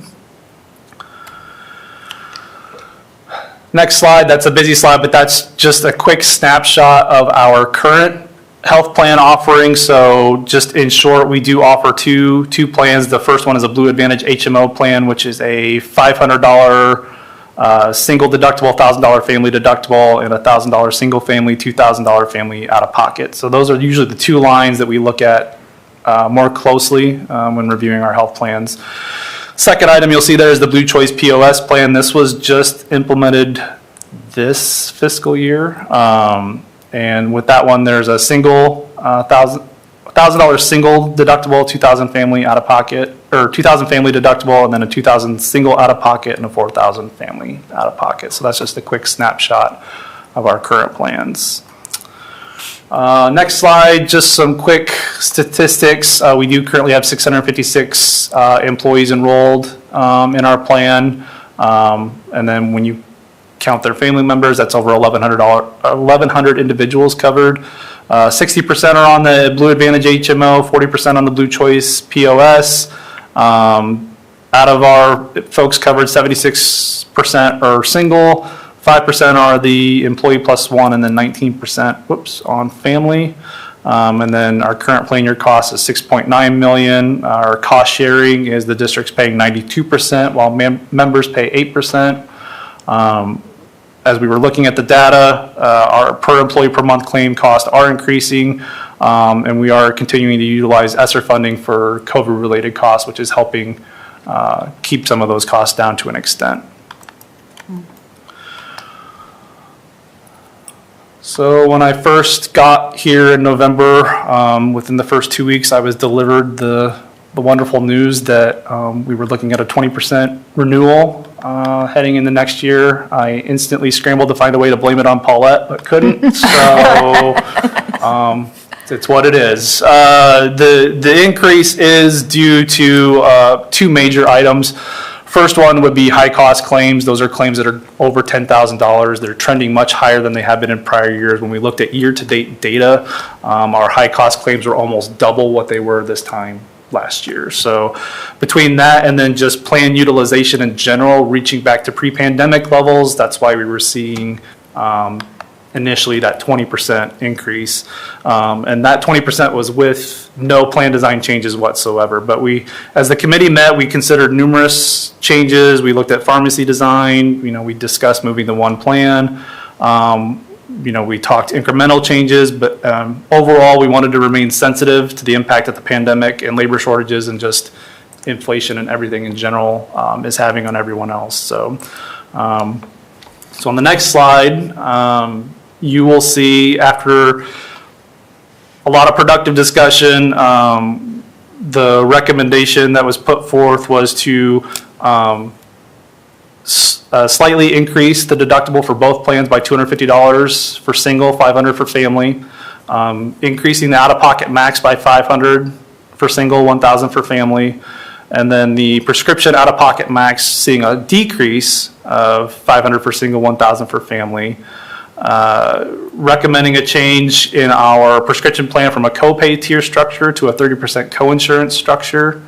There's a implement Prudent RX program. This is strictly for specialty drugs. And based off of the claim data that we have, there's potential for an estimated $70,000 in savings to the plan, and it's at no additional cost to us. Dental, vision, life, LTD, those benefits all remain the same, so there's no changes there. With the health recommendations outlined in that first bullet above, in a worst case scenario, when you're looking at total out-of-pocket max for both health and prescription, it's a zero change from this current year to the next due to the increase in the health out-of-pocket max offsetting with the decrease in the prescription RX. The next few recommendations we had there was to continue to provide single health and single dental coverage to all employees regardless of their classification. We also want to continue the $900 contribution. This is grandfathered in for employees that had family coverage prior to July 1 of 2019 when the initial changes to the health plan were made. With these plan design changes, it does bring the renewal down from 20% to 16%. And then based off of current enrollment numbers, 76% of our employees will experience no change in their monthly premium payroll deductions. Unfortunately, when you're seeing a renewal like this, we can't hold everyone harmless, so there will be 24% of our employees that will experience an increase in changes in premiums for next year. And then on the next two slides, you'll see the breakout of rates for next year under each of those plans for both employees that are grandfathered in and employees that are not grandfathered in. And then if you keep going, Amy, yep, that's the grandfathered employees, those rates. And then if you keep going beyond that, there's the rates for dental and vision. And again, no changes in those plans. So at this time, I will entertain any questions that anyone has for me.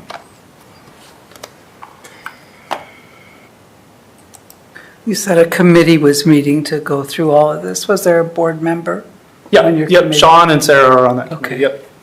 So I guess I'll defer to Sean and Sarah. Are there any things that stuck out that you thought we should be considering as board members? No, I mean, I think not, I mean, I think the committee does a good job of looking at the data. I think our benefits consultants do a really good job of providing, I view it as unbiased information, right? They present the information and they say, look, here's where you are. Here are some things you can think about doing. And the committee has, I mean, really good discussion about things. I mean, Brad's sitting here nodding his head. But it's a good committee. It works well, I think. Nice. Great. Thank you for your remarks. Yeah. And I would say 16% is, I mean, no one likes that number. But I think we do need to keep in mind, it didn't go up at all last year. We were able to keep. 2 years, yep. Was it the last 2 years? We were able to keep the premium cost the same, making some changes to plan structures and design. In the last 10 years, this is only the third time that there's been an increase of 10% or higher. Yep. So in that regard, this is not great, but in the grand scheme of looking over a larger period of time, it's not as bad. So. Our employees are spending $1,500 a month. Wow. It's like that with it. Okay. Other questions, comments?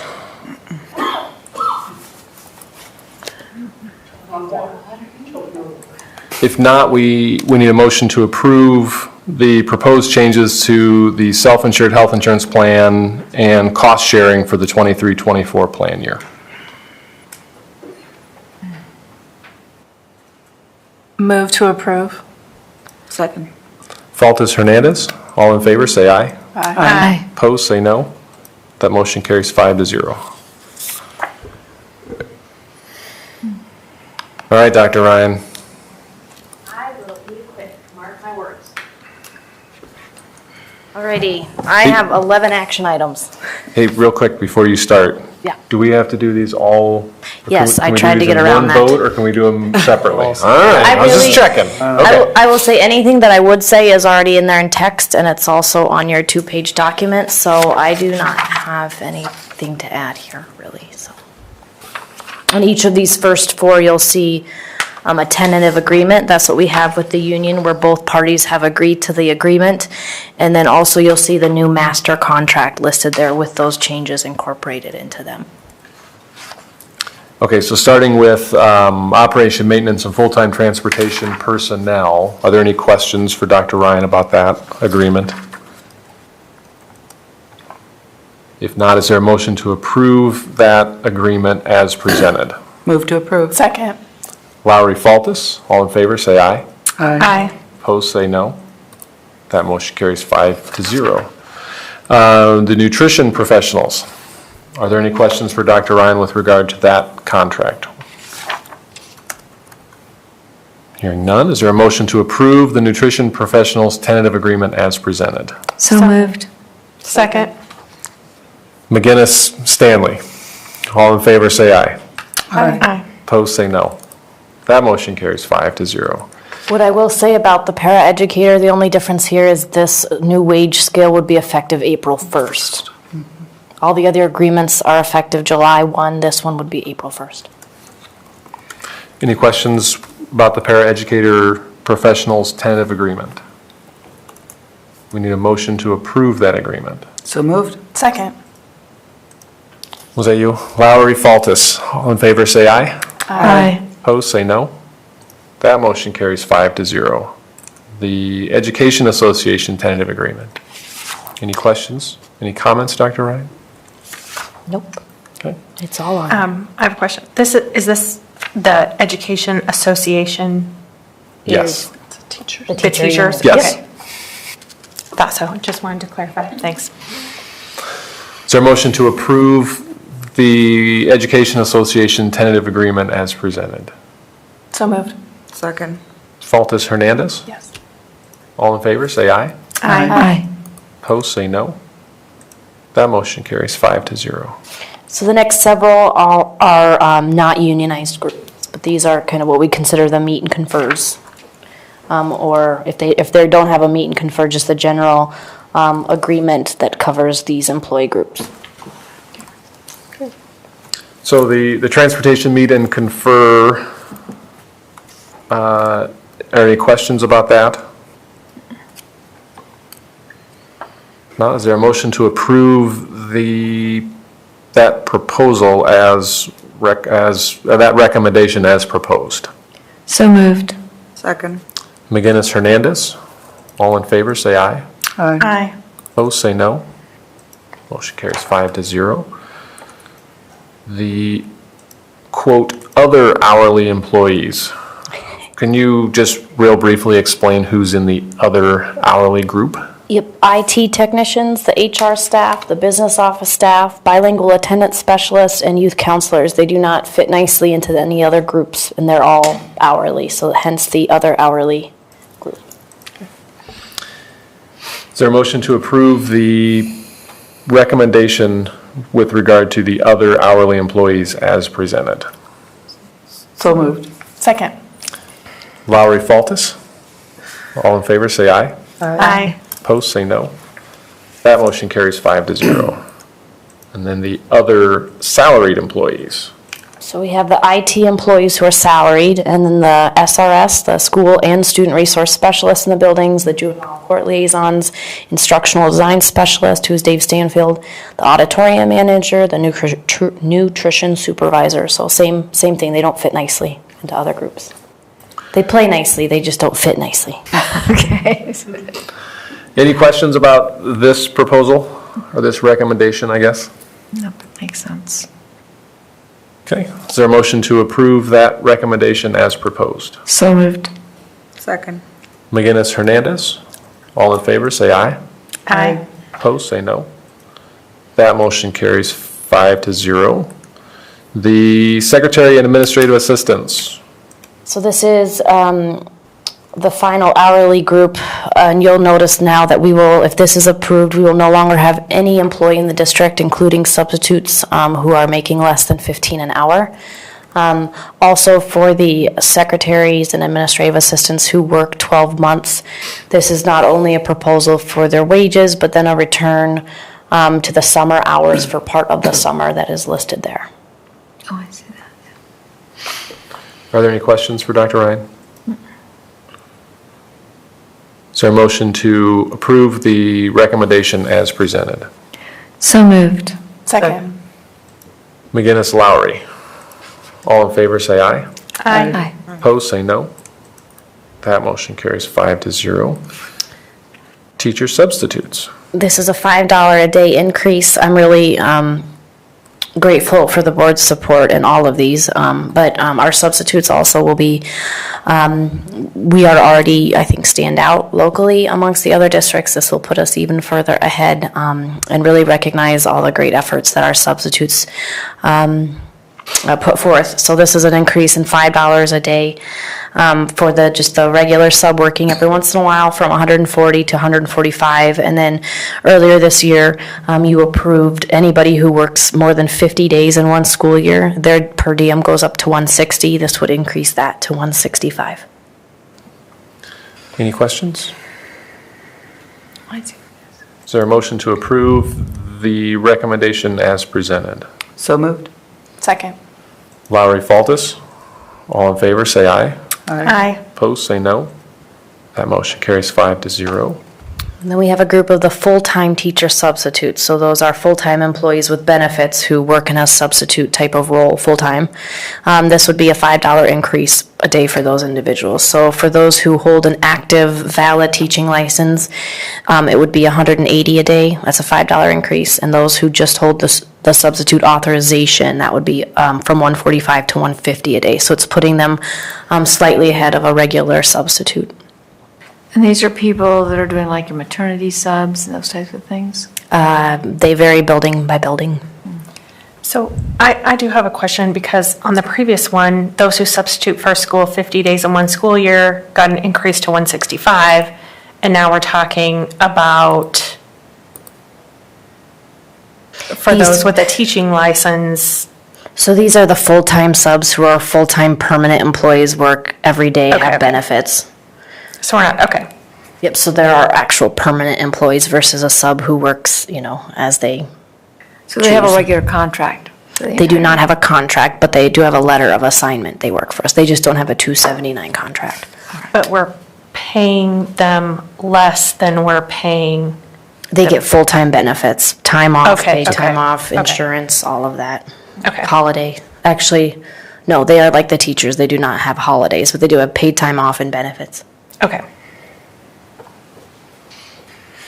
Any other questions? Is there a motion to approve that recommendation as proposed? So moved. Second. Lowry, Faltis. All in favor, say aye. Aye. Opposed, say no. That motion carries 5-0. Last but not least, for the administrators, meet and confer, we recommend, similar to the increase with MEA, a 4.25% increase, which equals $162,945. And similar to the 12-month secretary group, the implementation of a summer office schedule. Any questions about the administrator recommendation? Now, is there a motion to approve that recommendation as proposed? So moved. Second. Lowry, Faltis. All in favor, say aye. Aye. Opposed, say no. Motion carries 5-0. Okay, just real quick, we ran through those extremely quickly, but I really hope people were paying attention, because there are some tremendous wage increases for a lot of groups. It's too bad that we got to the point in the meeting where we went through those in 5 or 10 minutes, because there really was a lot that we could have talked about, a lot of good things that I hope gets out. I gave the newspaper a two-pager that you guys had. Okay, because, I mean, getting every employee up to a minimum of $15 an hour is huge. Is huge. And Dr. Ryan, nice work on all of that. Thank you. Yeah, that was a lot of work. Good job. Okay. On to policies. So we had three policies come back for first reading: 216.1, association membership; 504.6, interscholastic competition, now titled student activity program; and 604.4, program for at-risk students. There have been no changes since they were presented at the last board meeting. I would recommend approval and waiving the second reading. Any questions for Dr. Schutte about those policies? If not, we need a motion to adopt 216.1 and 604.4 and waive the second reading. So moved. Second. Faltis, Stanley. All in favor, say aye. Aye. Opposed, say no. Motion carries 5-0. And then we need a motion to amend 504.6 and waive the second reading. So moved. Second. Lowry, Faltis. All in favor, say aye. Aye. Opposed, say no. That motion carries 5-0. Okay, and then do you want to do year two first, Dr. Schutte? Okay. Yeah, for initial review, and these first two are policy primer recommendations from IASB. 105, discrimination and harassment based on sex prohibited. This one, we actually our policy was up to date other than the policy number and legal references, so I would recommend that be marked as reviewed. And then 303.3, administrator contract and contract renewal. This required a little bit of updating to align with the IASB sample policy and also has some legal reference updates, so this would come back to you at the next meeting as a first reading. Any questions for Dr. Schutte about those policies? Okay, then my policies, 505.2, student promotion, retention, acceleration. This will need to come back to be amended to add a sentence giving the district the right to retain students, and then update legal and cross-references. 505.2R, no changes to that. I recommend that be marked as reviewed. And the same with regards to 505.2E1, 2E2, 2E3, and 2E4. Those can all be marked as reviewed. Any questions?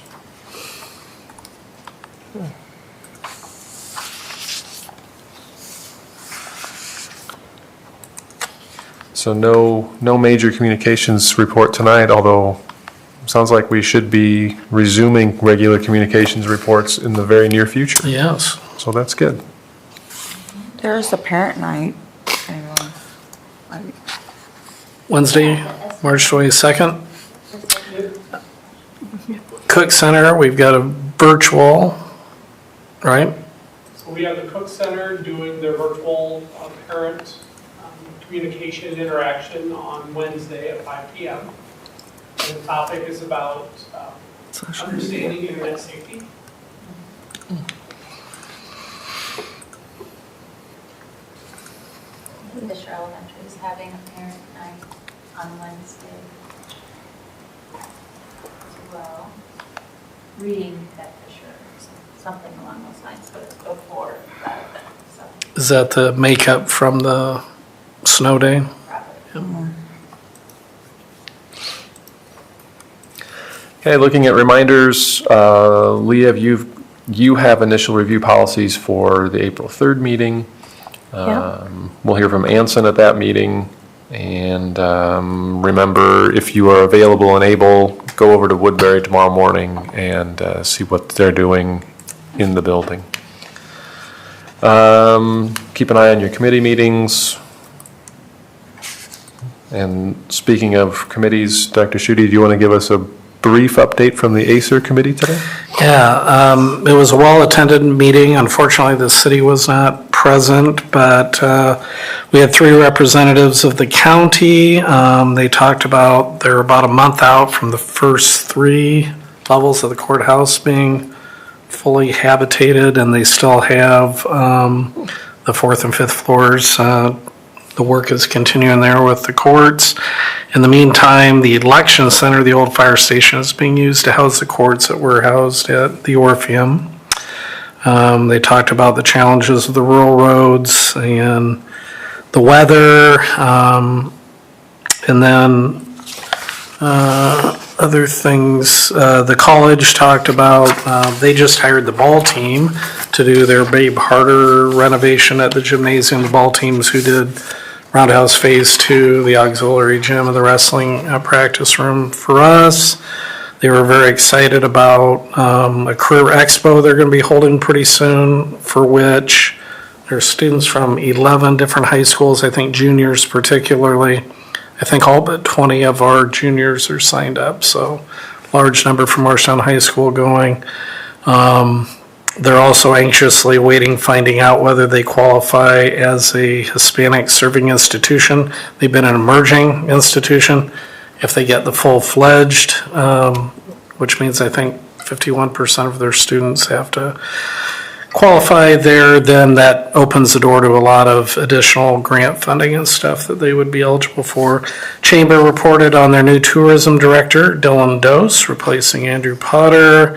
They're excited and hopeful for a May move from the church across the street into their new leased space downtown on Main Street. And they're going to have a Marshtown Day at the Capitol on April 6th. There was lots of other stuff, but I'll just leave it at that. Okay. Well, what have we done this evening to improve education for the students in Marshalltown? New guidance curriculum, sound and camera system. I mean, I think approving the salary increases is probably one of the biggest things, just for being able to bring people in and retain people and making sure that we've got the right folks here to satisfy the needs of our students. Our IJAG program seems to be making a huge impact with our youth also. I know when I was principal at the high school, we started IJAG, and it has grown exponentially. And what they're doing, the skills that, the curriculum, the skills they're working on, it just seems more organized and very purposeful. And so The success of any of those special programs relies on the people that are leading them, the classroom teachers, and we've, from the very beginning, have worked very closely with IJAG to ensure the best absolute people are heading up those programs, and consequently, we probably have one of the more comprehensive implementations in the state, and I know that there's even discussions with our name coming up about, how might we even further expand it in different ways to try to accommodate more students representing different populations. So that was pretty exciting. when IJAG first started, they weren't even school employees. And so there was very little control over what was going on. Well, they still aren't. Oh, well, but- there's more communication Right, going on. yeah, there's a lot of And more collaboration. purposefulness. Right, it's improved. Well, so if that's a model that we have, that's kind of a model for the program. We heard about another model tonight with the Dual language. dual language, Yes. where we really have written the model again for what that should look like kind of across the board. And I think seeing some of those, where we're setting the standard for what these programs should look like moving forward. This isn't the first meeting where we've had moments like that either. Junior so- achievement being another, yep. Well, and having the IJAG working with the alternative school students to improve the reputation of that school. Because it's really amazing what they do. And there are kids finishing school that would not finish school without that. So it's an impressive school and a very enthusiastic staff.